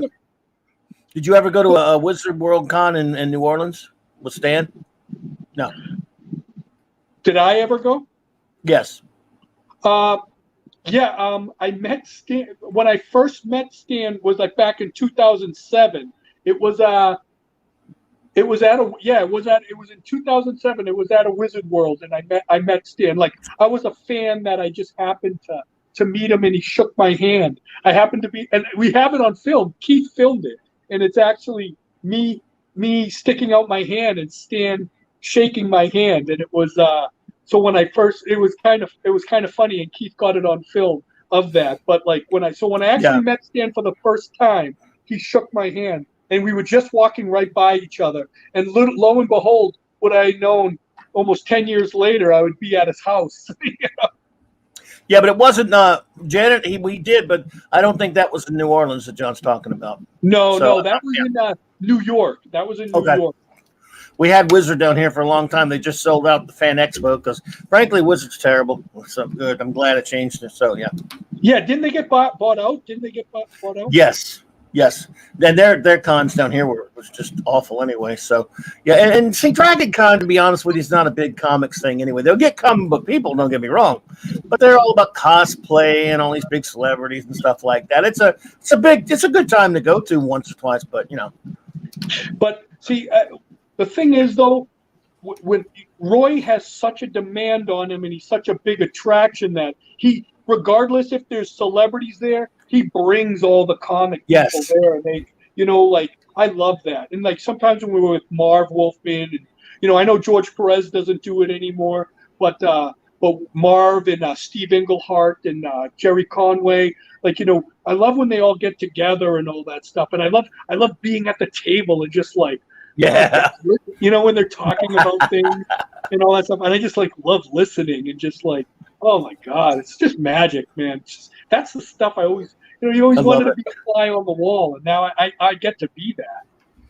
There used to be like, was it in South Carolina? Was South Carolina used to have no, it was North Carolina. One of them used to have a real big comics con there. The back in the 80s and 90s, all the comics pros went there, and Heroes Con, that was it. Yeah, Heroes Con. I never got to go to that one, but a buddy of mine went all the time. We're hopefully we're going to be there next year. We were supposed to be there this year, but you know, it didn't happen. And then we were supposed to be there last year. It didn't happen because of the pandemic. So that's what I'm saying. So Heroes Con. So hopefully we're going to be at Heroes next year. I have signed a few. I can't promote it yet, but we have signed a few cons already for 2022. I have a few, but and Heroes is going to be on that list too. But like I tell people, have the promoters get in touch with me. They can always get in touch with me through Facebook on John CIMINO or the Roy Thomas Appreciation Boards. They can always send me private messages there. And then, because people are always asking me like, oh, are you coming to this show? You got to have them call me. You know, that's how I have to work. I don't call them. They have to call me. Well, excellent. I mean, that like I say, if you're getting like that one in Kansas City, if it wasn't so close, I would try to go to that one. But anytime you guys are anyone fairly close, I would try to get up there. I would try to get up there, at least if it's listen I would love to. For the Kansas City Con, that Planet Con, the promoter there is a huge Roy fan. He's been trying to get us for the last 3 years, and his alumni said to him, because he told me, if he did not get Roy this year, they were not going to come. His alumni crew were not going to come to his conventions anymore. But he's so happy Roy's coming. And so this is a big treat, because for the last 3 years he's been trying to get Roy, and the world ended, and like now we're coming back. So he's so excited, and that's a big con and all that stuff. The only thing that sucks was last year when we were supposed to go. John Cleese was there. You know John Cleese? Wow. Yeah, and him and Roy are friends, and they were going to get together. Really? Yeah, they were going to get together, and it never happened because obviously he can't come back into the country. Lou Ferrigno was going to be there. Roy knows Lou and all that. It's good to see that, but I'm just so happy we get to make Chris, the promoter there at Planet Comic Con, who's a great guy. He's so happy we're coming, and and we're coming. We're the rain or shine, we're coming. No matter what. I'd like to know. We're going to meet the fans, and we're going to have a good time. I've got a geek fanboy question to ask you that you might know, because Ian, I know. First of all, I've never even asked you who's your favorite comic book character, but I know you love the Hulk. I got him right behind. He's the Hulk. I figured. No, CIMINO is my favorite character. So, well, besides that great CIMINO character, of course. Besides him. The Hulk and Captain Marvel, they always kind of change, but the Hulk was the first superhero I ever saw. Obviously, was Spider-Man from the '67 cartoon. But the Hulk, I think it was because my parents didn't want me to watch it, because it was the pilot episode, because they thought I would be scared. So they sent me to bed, but I snuck out and I watched it while they were all watching it in the living room, and I watched it, and I became a freak for it, because that also started the Hulk boom. Remember that? How Hulk got so big in 78, 79, and 80? because of the whole thing. Yeah. So I just happened to get into it at that exact moment where it exploded, and I just Right. and it's just such a part of my childhood. So I would have to say the Hulk, and being a Jack Kirby and Stan Lee co-creation, and just happened to make it even better, and Jack Kirby appearing in one of the episodes, right? Remember that? Yeah, that's right. Absolutely. Marvel's TV sensation. So now, have you ever, by the way, you are fired if you never asked Roy Thomas this question, sir. Have you ever asked him his favorite character? Do you know his favorite? Because you gotta have a favorite. Roy's. Oh, okay. Oh, and before I tell you, I want to say one thing is Roy, when they were filming that pilot episode, Roy was invited on the set. Roy went down there, and he said it was the scene when the Hulk was busting out of that contraption, that dome thing. That's Roy was on the set at watching that get filmed. That's cool. So if you think about that first Hulk series, that was Jack Kirby's first appearance. Roy was on the set, and then don't forget, Stan was when the Incredible Hulk returns, the one with Thor, Stan Lee's first cameo was on that one. I mean, excuse me, it was the Daredevil one, the Trial of the Hulk. Yeah. And Stan Lee's first appearance as a cameo was in that, because he was one of the jurors. Remember? That's his first cameo ever. So Jack Kirby and Roy was on the set, and Stan's first cameo was from that whole series. So that's kind of cool to know. Okay, but now back to Roy. His favorite character of all time, without a doubt, the Mike Alonso, a.k.a. The Thing. Yeah. That's pretty good. My favorite. I love a lot of them. The Thing's my sentimental favorite. Yeah. But but the Superman and Batman are right there at the top with him, and then Cap, Spidey, and Cap, Spidey, Hulk is in my top 10 though. So yeah, we're like we come from that same generation where we grew up with those cartoons. They were always around. I love the Batman filmation stuff. I love the Superman stuff. The funny thing is Superman was always a little bit. I loved Christopher Reeves. I loved that Superman. He was my favorite, and I loved the filmation Aquaman. One of my favorite cartoons to this day. Yes. My favorite superhero cartoon ever, though, is the '67 Fantastic Four, the Hanna-Barbera one. Love it. I still dream about that. And how about?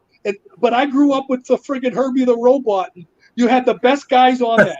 Jack Kirby, Roy Thomas, and Stan Lee wrote all those episodes.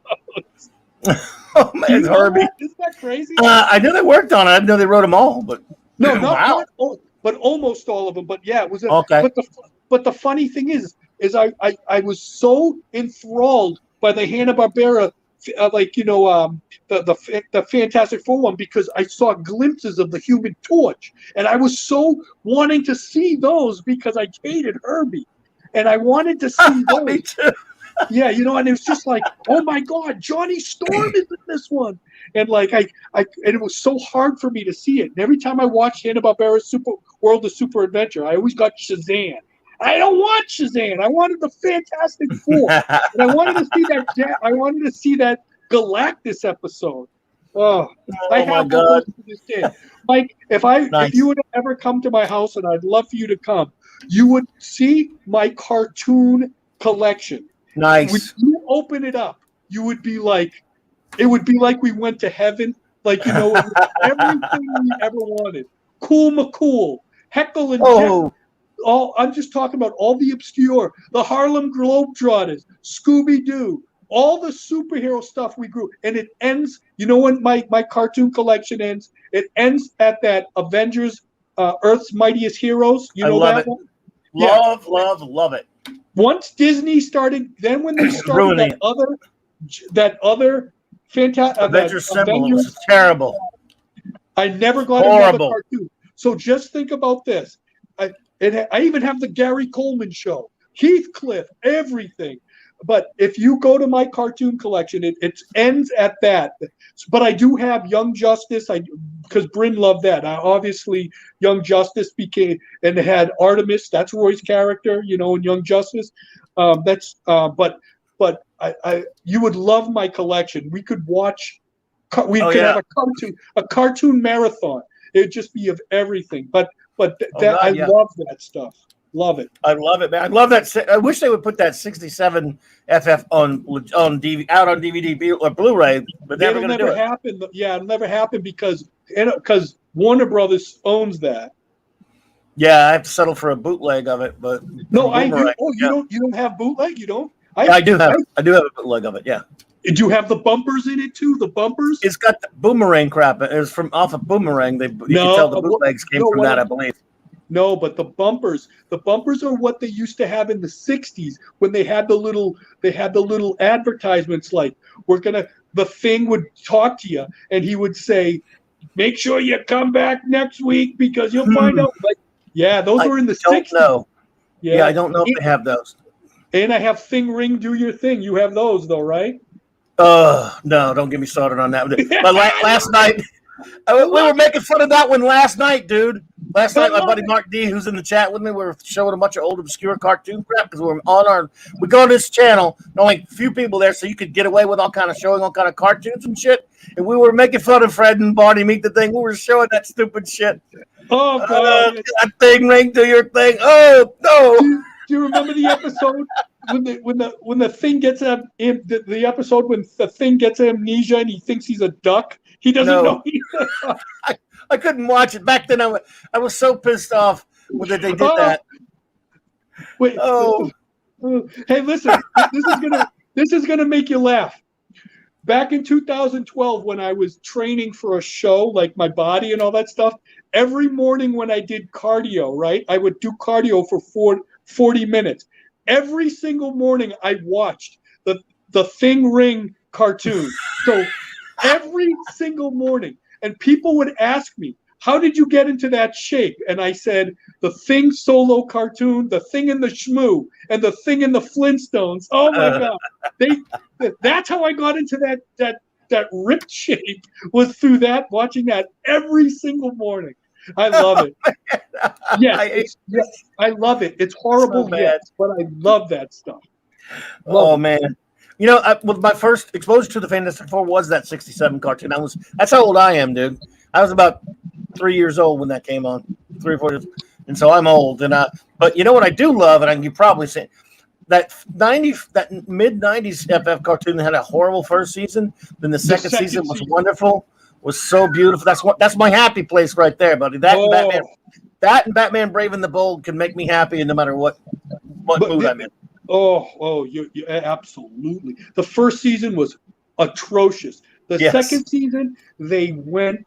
You have it on your in your intro, like the Hulk, because they see, this is what made the 67 Fantastic Four one great. The one with the Human Torch is they took those right from the issues. It sucked that they couldn't use the Submariner because they called the guy Triton because they didn't have the rights to him, but you never got that. But when you got that 90s season, it was finally like all that cheesy stuff kind of went away because they started going back to the roots, to what made the comics great. And this is what Hollywood producers, I mean, it took, as we all know, but it took Hollywood so many years to get it right. Why change things? Just use the source material and you'll win. But this is something like producers never got, and it took them so many years to understand, because how do these characters stay around for 1,000,000 years? Because the source material is so strong, and you don't have to change it. Like, it took them years to fit. Now look at when you just saw Suicide Squad. Everybody's wearing costumes now. Peacemaker can have the most outrageous costume, and it's all accepted now. This is the shit we were thinking back in the 70s. We were like, yes, they're gonna like it. They would accept it. Well, now we're old. Now we're old, Mike, and now they're doing it. At least now they're doing it. Yeah, at least we got to see it. But that made me sad when Kirby passed away. I remember the first time I heard when Kirby passed away, I was watching the 90s X-Men cartoon. And I remember it came up after the credits, and it said dedicated to Jack Kirby, and because you could only get things out of fanzines and stuff, and I didn't have access to a lot of that stuff. So I remember it made me so sad. I was like, oh my God, Jack Kirby died. But what made me even sadder was the fact that he never got to see the movies like Stan got to see him. At least Stan got to see what him and Jack always envisioned, what it could be. And Stan got to see it, but Jack never really did. And that was always the sadness I always felt for Jack. He never got to see he would have been so happy to see that. You know what I mean? I think he would have. You know how I got the news? It was about an hour to maybe 2 or 3 hours after he passed the same day. Only because a buddy of mine who was drawing comics for some Marvel and DC books at the time called me on the, and I guess it spread like wildfire through the industry. Obviously, called me on the phone, knew how I felt about Jack, and called and told me. I'll never forget that Sunday, man. I just broke down. It was just to hear about it, and that was, other than that, I would have heard it on the news with everyone else if he hadn't done that. And I don't know which would have been worse, but No, I know. See, but like I said, it was. You're a little bit older than me, and like I didn't, I could only get comics that were on the racks, I didn't know where to get like Comics Journal and all that stuff. I got the back issues of that years later, but I didn't have access because I didn't have a car. I wasn't driving and all that stuff. So, but like I said, when I saw that X-Men cartoon, I remember being a little heartbroken because I knew who Jack Kirby was, and I knew who Stan Lee was, and like I knew those guys. And when they did that it broke my heart. That when Jack Kirby died was a tough one, and I'll never forget. And Brandon Lee, when I heard over the radio, Brandon Lee passed away from when they were doing The Crow. I remember hearing that on the radio, and that one hurt me too. I remember that one hurting me too. That few deaths really hurt me. I mean, at that time, years. We didn't have internet back then, so you kind of got information differently then. We didn't. Now we find out so quickly when everything happens and all that stuff. It's people don't realize those days and all that stuff. If you missed a cartoon, you didn't get to see that cartoon. Like, oh my God, when watching Spider-Man and His Amazing Friends or Electric Company, you had to catch that Spider-Man or you never see that thing again. Yep. Well, of course I would record stuff, but you had to catch that thing. Yeah, and again, the 2 times, easily, as I say all the time, as a broken record, the 2 greatest geek experiences of my life were the 2 times I got to meet Jack Kirby, and nothing will ever come close. At least you got to meet him. I did it. I was too young. To I would have loved to. That's why I'm so happy and I'm honored with my life now. How I actually. I don't just meet a lot of these guys. I get to hang out with them. I hang out and I meet a lot of the celebrities too and all that stuff. But I don't care about them. I like I'm with those the comic creators. But I'm at least blessed to be able to hang out with them and be at parties with them and talk life with them. That's such a treat to do that. So at least I made up for lost time, by doing it this way. But yeah, Jack would have been, I think I have a good awareness of who Jack really was when you talk to these guys behind the scenes and all that stuff. And they can tell me things that they can't talk to the public about. And I know a lot of things that I don't think you even know about Jack that I know of. Could be. I'm sure you do. Yeah. Maybe we'll have to talk one day off camera, and I can tell you little stories. Or maybe you have to read it in my book. Oh, don't be like that. But, no, I hear you. But it's funny though. But you get the human side of them. That's what I love is the human side of these guys. Their insecurities and their things. I'll tell you. People ask me about Roy, like some of my best moments with Roy. Some of my best moments when we're at his house and we're just laying down there he has all these pillows, these huge pillows. His house is so beautiful, but we're just talking for hours about life and all that stuff. And just things he did in high school and things he dreamt about. and my opinions of things. Like those are the moments that you can never get back. Like it's better than any autograph or anything. But like that's when you really know the people and all that stuff. Those are my greatest moments of this experience that I'm living. Like, and those are the things I'm going to tell, my daughter and write in my book eventually about that.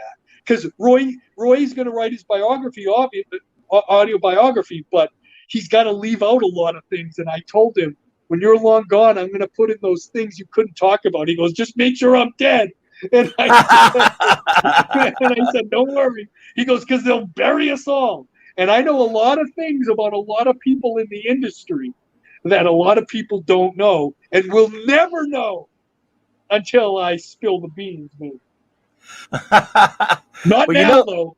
No, not now. We understand. By the way, Jack's got my back, right? It's a terrible picture. That's me with my airbrush picture of Jack that a buddy of mine did. And I got the front one. No, that's on the back. That's airbrushed on the shirt. Such a terrible picture. It's 1990. I never saw that picture. Because a buddy of mine airbrushed it. No, I never saw that picture of you and Jack, though. Oh, yeah. I'm trying to find the other one. But this was in 1986. I got him to sign my first volume 1 of the Jack Kirby Treasury. I also bought a piece of original art off of him in Roz. Oh, I have, I have his signature. I have a 3.0 Journey into Mystery 83 with his signature in the inside. He gave it to he did it for a friend of mine, at one of those little comic signings at a store and all that. And he signed a bunch of them for him, but I ended up buying that from him. So I have that. I don't have much stuff of the comic stuff. I have a few AF-15s. I have a couple of Hulk #1s, and I have that I would never sell that. Those are all from my daughter, but that Journey into Mystery 83. So it has a signature in the first page, and it has the label on it too. Yeah. So yeah, I never saw that picture when Jack at your back. I know you have a picture of him at your front.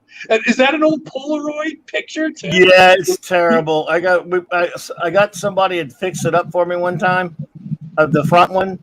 I can't remember what I did with that one. Hey, I had that's that what somewhere. we had back then. That's what but we that had. Was it.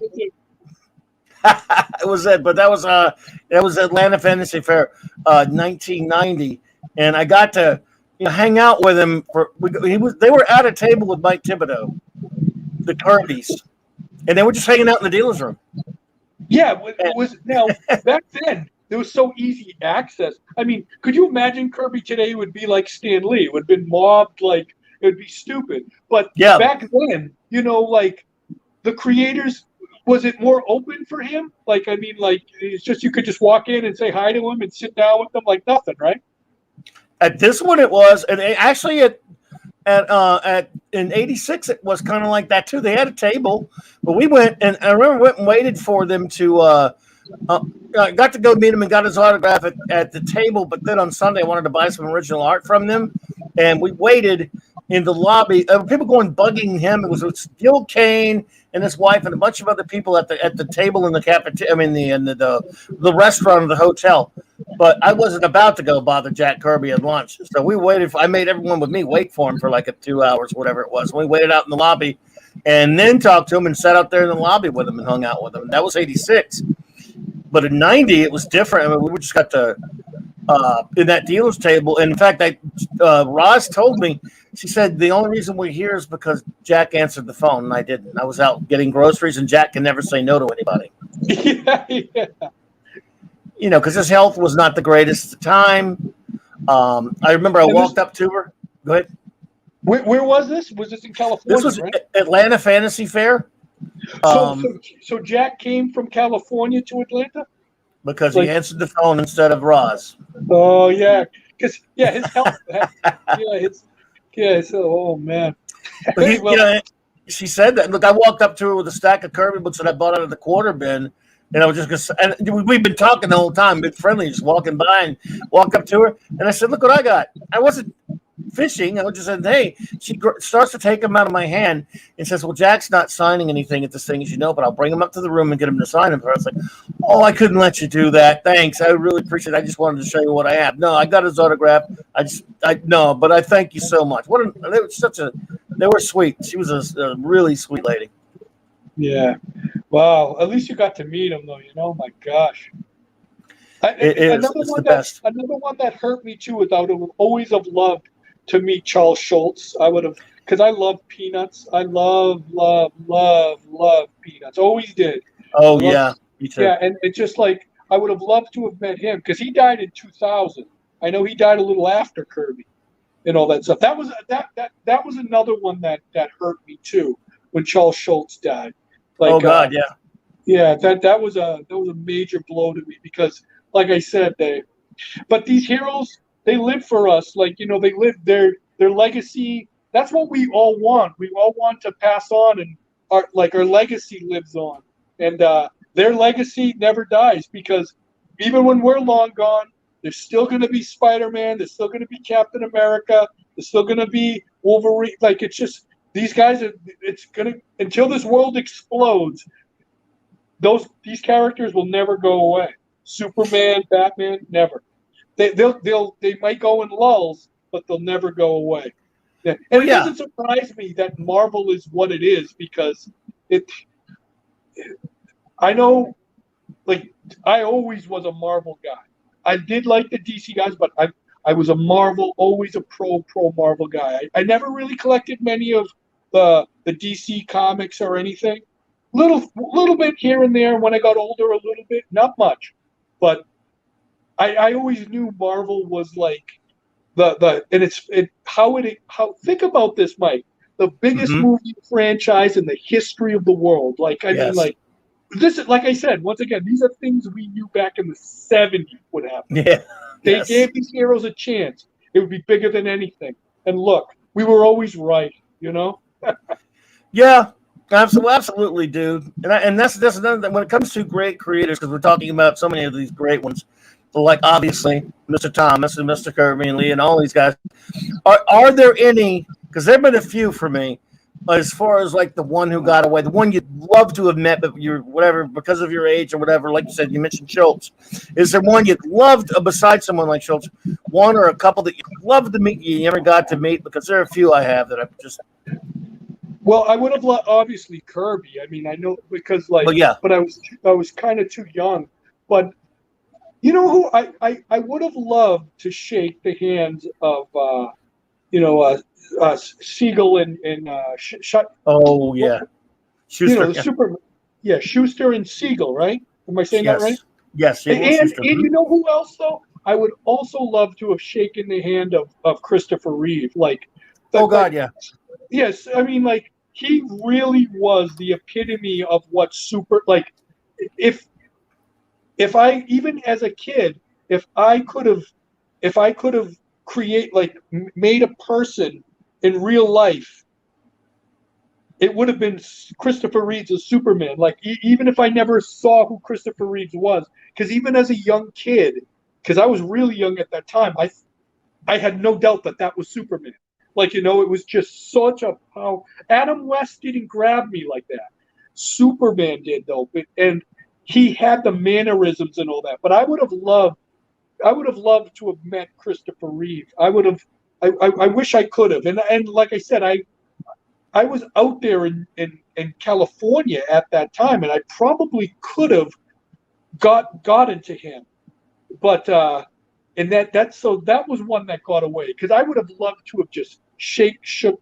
I've met all the celebrities, all like the guys of today, even some of the guys of yesteryear and stuff. But you know, I like I said, I'm more of a comic guy. The comic guys are the ones I'm like, oh, like I lose my breath over. But Christopher Reeve would have been. I've met Adam West many times. Burt Ward, and I've seen. Bale, and I've seen Keaton, and then Lou Ferrigno was another one but he disappointed me. You know, when I met Lou, and then I found out how kind of he was. He disappointed. Yeah, he disappointed me. But But Christopher Reeves was the guy that I would have loved to have just shaken his hand, because he made me believe that these superheroes could exist in real life. You know, he was one. That's a great one. Well, you know, when it comes to Adam West, he's the reason we're even here right now. For me, I mean, he was he started my geekness at the age of 2 years old when that show was on at me, and I was lucky enough to meet him a few times, and he was great to me. But they say don't meet your heroes sometimes, but sometimes it works out, like with West and Kirby. As far as comics people, though, there are a couple of them that I would love to have met. Kurt Swan, you know, he was the ultimate Superman artist for me. That would have been like. And that would have been fantastic. I think Carmen Infantino would have been fun because he was a grouch. He was. I met him, and he was a grouch. Yes, I met him. He was a grouch. Oh, you did meet him, huh? Oh yeah, I bought his book from him, Art of Carmen Infantino, and he was a total grouch, but he was funny. A funny grouch. So like. Yes. Yeah. Gil Kane was great. Oh my God, I'm a Gil Kane freak, and met him a couple different times, and he was really, really. It was fun watching him speak. Asking him about. I know a lot about Gil Kane. Oh man, he was something. Check. This is what I bought from Jack and Roz, and I had him sign it. In 1986, this page what page was from Sandman number 5, from his 70s Sandman series. That's the only one of 2 pieces of original art that I own, because I bought is that going with you in the grave still in the grave? I'll probably leave it to somebody. I don't know, maybe leave it to my kids or something like that. Yeah, maybe, I bought 2. Right? Maybe. I bought 2 actually, but because a friend of mine was with me, and I gave one to a friend. With Captain America page, but Cap wasn't on it, obviously. So that was $35. Did you go to in Disney World in California? Don't they have Jack Kirby's desk on display there? Do they have that? I did not know. That would be news to me, and now you're making me want to go there. Thanks a lot. Yeah, they have his desk. They have his desk on display there. Yeah. Holy in Disneyland, and Disney World. What, the one in California? Disneyland would be California. Wow, you're kidding me. You can look that up. I don't know if it's still up, but I know they have the Jack Kirby. They had a Kirby. They had his desk in there. God, would you just want to touch that? Yes, sir. Oh, look, it's going to happen now if I live long enough. I'm going. You've taught me. It's behind a glass case, though. I saw it. They have his desk, his chair, and all that there. My God, can you imagine? It's got to happen now, man. I gotta go see that just to be in the same. Look that up and see if it's still. Look that up if that display is still there, because they were having the Jack. It might still be up. Wow, dude, that's something. That's amazing. But yeah, I would love to see that. I was lucky enough to meet Ramita once. Of course, he's the only one still with us. All of my favorites, but there's some of my favorites I never got to meet. Ramita is such a nice guy. He really is a nice guy. Oh. And I felt like I was bothering him, and I got him to sign my Fireside trade paperback from the 70s. I got him to sign. I got the. You ever see this book right here? Because these things, they were no big deal to anybody else, but I loved them. Oh, I love those books. Oh, cool. Yeah, I got him to sign that one on the inside though, because you should never get him to sign the cover, because it'll be a mess. I told you, Marvel's greatest, even superhero battles. Yeah, if anyone reads that Alter Ego Jack Kirby article that I wrote in there for that issue 170, I talk about that. My first experience of seeing Jack Kirby art was issue number 25, the cover from Marvel's Greatest Superhero Battles. And when I saw that Jack Kirby, when I saw issue 25 Fantastic Four, and the Hulk is fighting the Thing, the Hulk look. If you go to the first page of the article, of my article, I don't want to spoil it for anybody, but they can show them a little bit. Oh, okay. But no, it's up to you unless you don't care. Oh no, let's go for it, man. This is like the first page of that article, which is the next page. right here. Look what Roy did. Look at right there. That was my. There's John CIMINO holding a copy of Marvel's Greatest Superhero. That book, that up for you. I took that to school with me. I still have mine. That book stayed with me for about a year. It became rags. But I love that picture of the Hulk, and the Hulk reminded me. If you look at the Hulk on the cover of FF25, it looks like the Stretch Hulk. It looks like the Mego Elastic Hulk. Oh, he does, yeah. The Hulk's body is smooth. It just, I was like, oh my God, that's the Mego Hulk. I was like, what is that? And it made me a Kirby freak, and I became a Kirby nut forever. Like, that was it. I never turned back. I was like, nothing can be better than this art, ever. Oh, and I don't know, like, nothing could be better. You can show me a Picasso. You could show me friggin' this or that. I will take that FF25 or a Hulk or Jack Kirby Hulk over anything. But that is the greatest cover of all time for me, right there. I love it. That is singed in my brain. That thing. It looks like the Migos, right? Big Mego Hulk. Yeah. John Morrow doesn't mind us showing a little bit of that, I hope, because I want, you know, we're not trying to encroach on him or anything, because everyone should go out and buy this mag. It's wonderful, but a little advertising doesn't hurt, does it? Yeah, and this article, obviously the greatest slugfests of all time that I think that are Jack Kirby's greatest. His 10 greatest slugfests from this day. I think they're of all time, but we have a 61 through 70, but these are the ones that are singed in my brain. And obviously Kirby has a million great battles, but these are the greatest ones in my mind. And it was such an honor to actually write this article and talk about how Kirby inspired me. Do you remember when I contacted you and I told you I got the job for this article? Do you remember that, Mike? For this one? For this article? Yeah. I didn't know. You did mention it, I think. Yeah. When Roy gave me the assignment, I contacted you and I said, I'm going to be writing a Kirby article that I'm going to love, but you'll love it. And you said, just do Kirby proud. And I said, I promise you. and this was the article. So yeah, I thoroughly enjoyed this. Everyone, Alter Ego Magazine's always great. You should always get it. But if you're just a Kirby fan, you should get Jack Kirby Collector and all that stuff too from John Morrows. But man, this article, Mike, and I want to remember how we were talking about the Fantastic Four, the second season of the cartoon. Remember when they did 38? Yes, and the blind man shall lead them. Love it.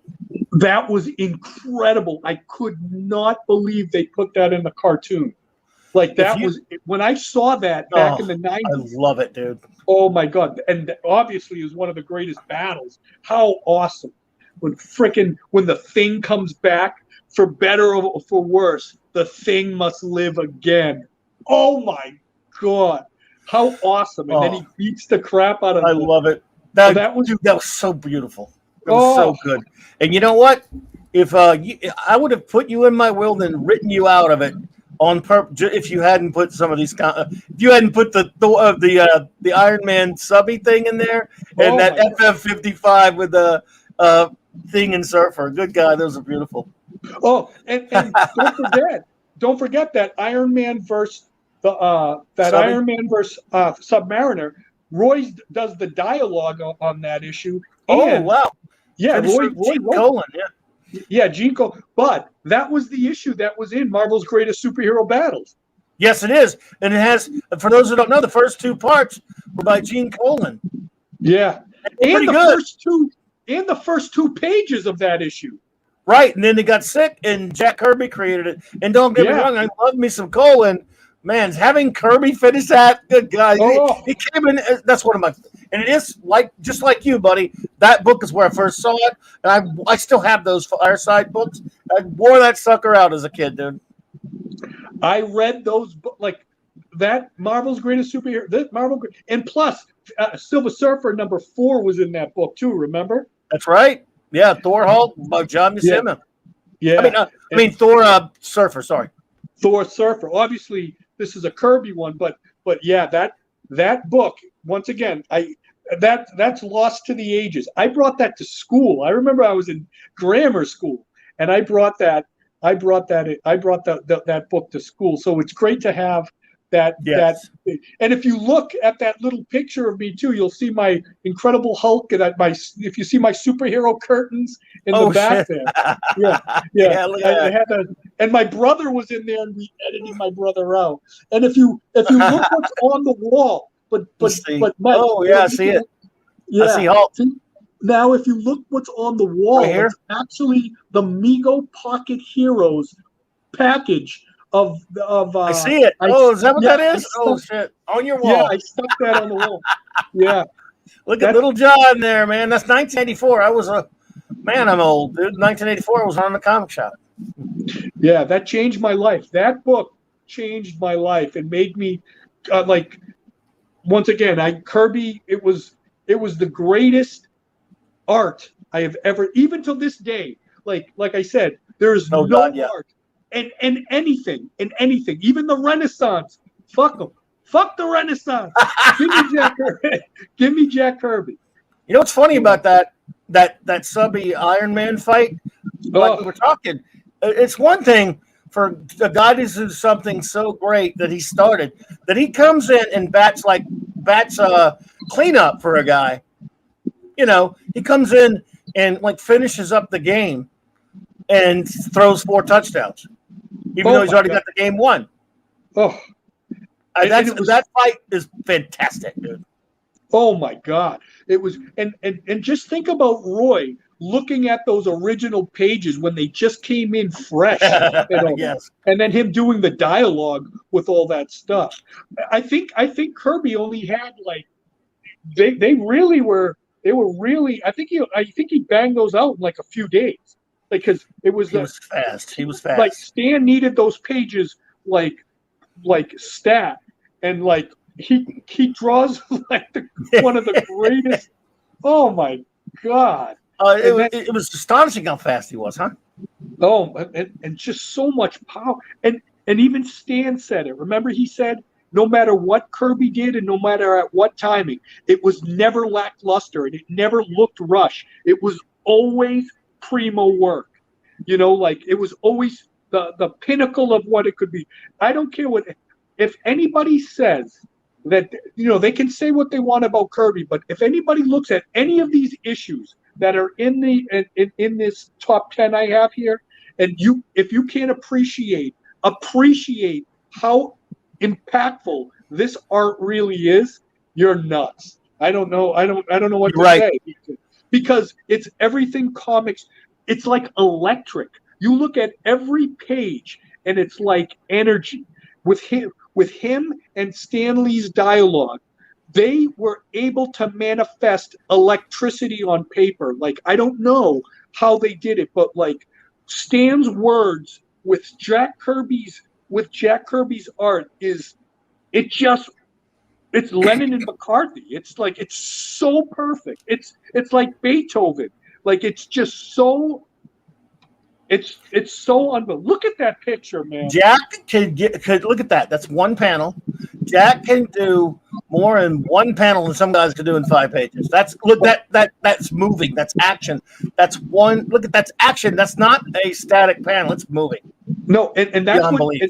And Barry Windsor Smith said it the best. He goes, he never did violence. It was always action. Yep.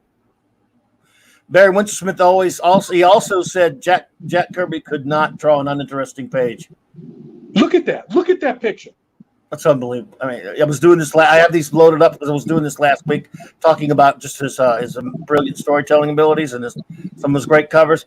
And yes, and again, what kind of insane imagination does it take to do something like this right here?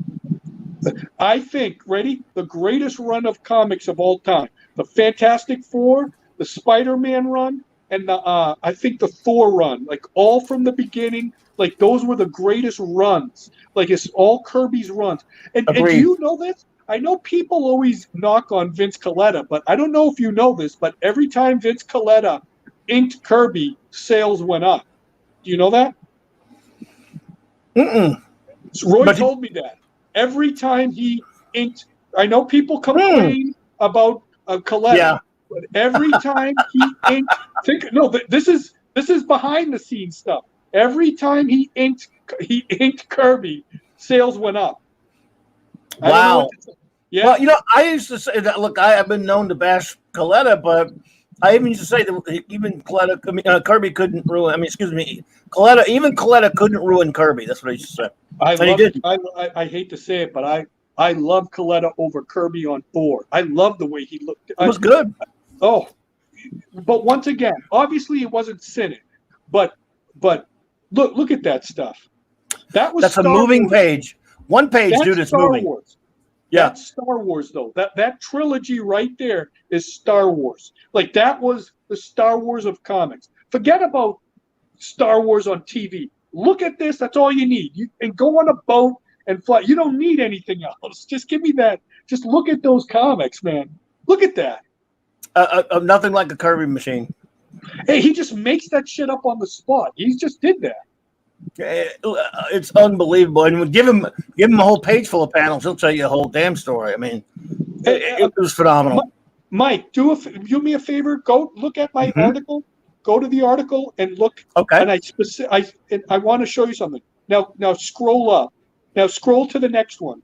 The third, the number 3 I put. No, the other way. The other way. I'm sorry. Okay. The 2 panels Roy. I can make it smaller if you need me to. There's some Coletta. Yeah, but look at that panel when they're fighting, when they're scrunching up when they're scrunching up. Oh, look at how I love this. And then look at this is one of my favorite panels in the history of comics. Go down. Keep going. Okay. Right there. there. My. That is fantastic. Now that was that Coletta? Yeah, I guess it was. No, that's Chick Stone. You love Chick Stone, yeah. But look at that. Look at the perspective on that. Oh my God! And he says that, and I know what he says. And right before it, he goes, "You're not going anywhere, Thunder God, unless I send you there." And that's one of my favorite panels in the history of comic books. And I had Roy specifically put that in there. And then the next panel, it shows Thor on the ground, and he said, "You have floored the son of Odin. I don't remember when such a task has happened before." Come on, dude! And look at the girders. Look at the girders flying off there. Look at the Look at how Giant Man is dodging that girder. Look at those. Oh my God, man! I hate to say this, Mike, on your thing, but it's like I can masturbate this shit. I can masturbate. Oh my goodness! It's so like, forget about porn. This is porn for me. Like, it's just so unbelievable. No, but it's just so. Look at the Hulk up there, and look at how he looks like the elastic Hulk, and because the Hulk, he looks soft. Oh, it's just. It changed my life, Mike. I don't know what to tell you. I don't know what to tell you. Well, it ain't like I can judge you, buddy, because I'm the same way. I love this stuff so much. I mean, it's just my happy place, man. It's my happy place. And this article was sensational, man. You did a great job on it. And like, man, just a slug. And look at you. And look at you and Roy. Does it? If you go down to the final panel, right there, those are the 2 issues. That's the issue. The issues that I'm holding up. That's the issues of CIMINO. Those are the two covers. That's Savage Sword of Conan 10 that has my my character appearance and Roy trying to cut off my neck and all that stuff. And so that's put in my revival my series. Good. Excuse me. So that's a revival of Savage Sword they did or something. Yeah, and Roy only wrote 2 issues, but it's 10 and 11. But that's issue number 10 and the 2 covers. But the reason why I'm holding those is because that's the he made my character. That's my character's first appearance and all that. And he's still alive. He's still alive. Nice. Love it. Wow, your character so far he survived is what you're saying. But I love so far. Like I said, I know so far. But I love, like I said, I love those Kirby. Kirby was at his peak in think about that. This is something he's already what, almost 30 years into his career, and he got better. Like, this is something people don't understand. Yes, it's like, I don't understand that. Like, that is something that's so like godlike that like people don't get better that far into their career. And then like, if you think of the work he did in like from 61 to 69, oh my God, to 70, especially, I thought he was at his absolute peak in 66. That's when it was just, he was at the best he ever was. And this is 30 years into his career already. That's or 20 years. That's insane. That there's something inside that was inside of him that was so unbelievable. I don't know how to explain that. That wasn't him just starting out, and he was already old. He was already old at that time, and he just got better. Like, wow, I don't know. And that's why I write in my article, I don't know if Stan Lee, if he just had that in him, or just going with Stan Lee brought it out of him, maybe being angry or something. I don't know, but for some reason, he just had that intangible factor with Stan Lee that they just elevated their game, both of them. And they just made the greatest comic books that will ever be written, that will ever be seen, ever. Love it. The greatest, man. Absolutely. And I love talking me some Kirby. Again, I think my favorite is, of course, his. I mean, it's a no-brainer. Everyone's favorite is his later '60s stuff. But you know what I have a soft spot for is his when he went back to Marvel in the late '70s. I know it wasn't this, and obviously not just his interior stuff. There was something about a mid-'70s Kirby cover that drives me crazy, man. I love that cover. Love the comic insides, not by Kirby, it's by Perez, but that cover there. Yeah, do you want to know something? You know, Roy wrote that issue, right? Yeah. Yes, he was writing the series at the time with Perez, and he's in that issue as well. Yeah, they all are. They all are. The only one who's not in it was Sinnott. They mentioned Joe Sinnott. But you want to know something?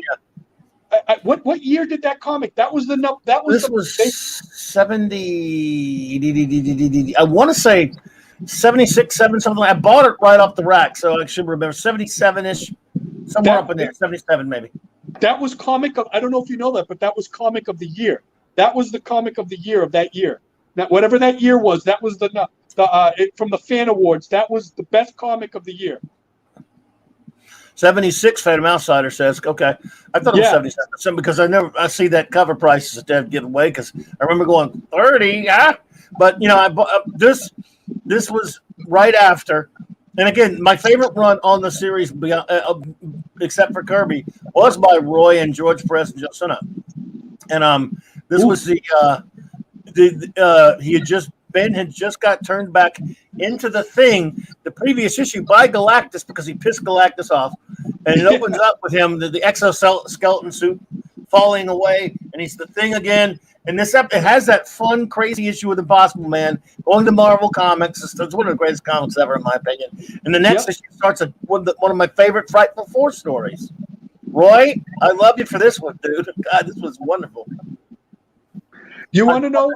And another funny thing is, Roy was intimidated to take up when Stan kept pushing Roy to write the Fantastic Four, and Roy was very intimidated to do it because, you know, of the legacy between Stan and Jack that you could. He told me that. He goes, it took him a few issues to get into it. He goes, because I was so nervous because he said it was like such a big burden for him to actually do that issue. I mean, to start writing that series of Fantastic Four. And I said, Jesus, Roy, you did such a good job. He goes, yeah. He goes, but he was so scared. But that issue right there, 176, that was the issue of the year. It was the #1 comic. The favorite by the fan awards, that was the favorite comic of 1976. Really? Yeah. Well, I didn't get to vote, but I would have voted for it myself. A big shout out to Jack's mama, of course, a member of the family of our wonderful dear departed friend, the great Mark C. I hope you're well, my dear. Thank you for popping in. This says, she pops in sometimes because she knows our show on Monday nights dedicated to our wonderful buddy, the great Mark C. And the great Mark C would have been, if he'd been here with us, he'd have loved this tonight, John. He loved Kirby. He loved Roy Thomas. He loved comics. He was a great artist himself. And we did a lot of great shows together. We did we had so many things we were going to be reviewing. We reviewed the Come In with Galactus last year together and stuff like that. So he would have loved this tonight. And so it's lovely to see you, my dear. Thank you for stopping in. We appreciate you. But I tell you what, man, this has been fantastic. I can talk Kirby with you all night and talk Roy Thomas with you all night, buddy. But I have kept you for a good while now. Yeah, thank you so much, though, man. This is fun, and like I said, we made up for lost time, and on a subject we both love. And so just so you know, if we ever can get together, like I said, I invite you out. You can come out to eat with me, Roy, and the gang, and I would love to have fun with you, just so you could see the magic of what I experience every single day, man. Like, and I just like your fans and everybody to know that if you can come out and you can see Roy, shake his hand, appreciate him now while you can, and he loves each and every one of you, and he appreciates the fans, and he loves to talk about stuff. Don't feel bad, and take a picture, and I'll be right there to do it. And like I said, Mike, definitely with you. I would love for you to come out with us, and I would love to. We'll try to do it. So I will try somehow, man. Thank you. By the way, shout out to outside put Captain Ultra appears in the next issue created by Roy. Shout out to the great Captain Ultra, Roy's underrated creation. Yeah, him and George Perez, right? Yeah, I love that character. But yes, man, dude, everyone, big shout out and a big round of applause for the great John MEGO-STRETCH-HULK for hanging out with me tonight. Dude, we ain't gonna let it go no 10 years again, buddy. We can't. You gotta come back home soon, man. Thank you.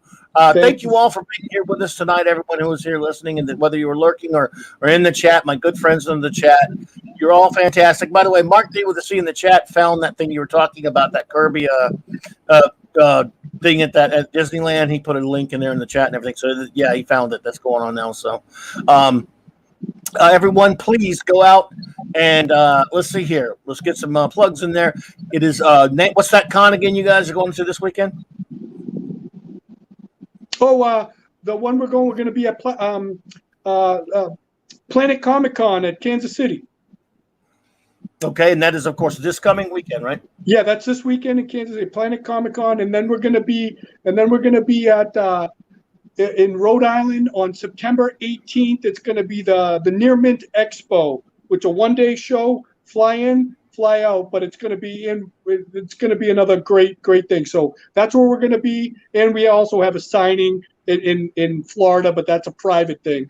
But like I said, I will get Roy out there more. He wants to get out there. We got some dates lined up for 2022, and make sure you go to the Roy Thomas Appreciation Board. You have updates on everything that we're doing, because I tell people today, we're lucky to have Roy in our lives right now. Get him now. Get him to sign a book. Just meet him, shake his hand, and thank him for all the happiness we have, because these guys are all going. You don't want to be like me and Mike talking about Jack Kirby, and unfortunately, Jack Kirby's not with us anymore, and missing it out. I tell people all the time, get out there now, because we're lucky to have him, because, Roy's a spry 80, but these are the last bastions of who gave us this life that we all know and love. Everybody else are on their foundation. So come out there. We'd love to see you. Mike, thank you so much. Always an honor, and I love you, brother. Keep doing it, and keep putting Kirby's name out there, because you're going to keep doing it even in death. You're going to. I will. I am the Kirby preacher there, man. Thank you so much. Love you, man. Thank you so much, dude. We'll do it again soon. Have a great time at the con. You guys be safe. Have a safe trip. And everyone, I will see you Wednesday night for our Judge Dredd review with the great J Man. All of you, thank you so much. Have a fantastic night. And again, as always, thanks to the great Stone Loki for my Monday night and all of my intro, outro that he helped me with. Every night, everyone, have a great night. Appreciate you.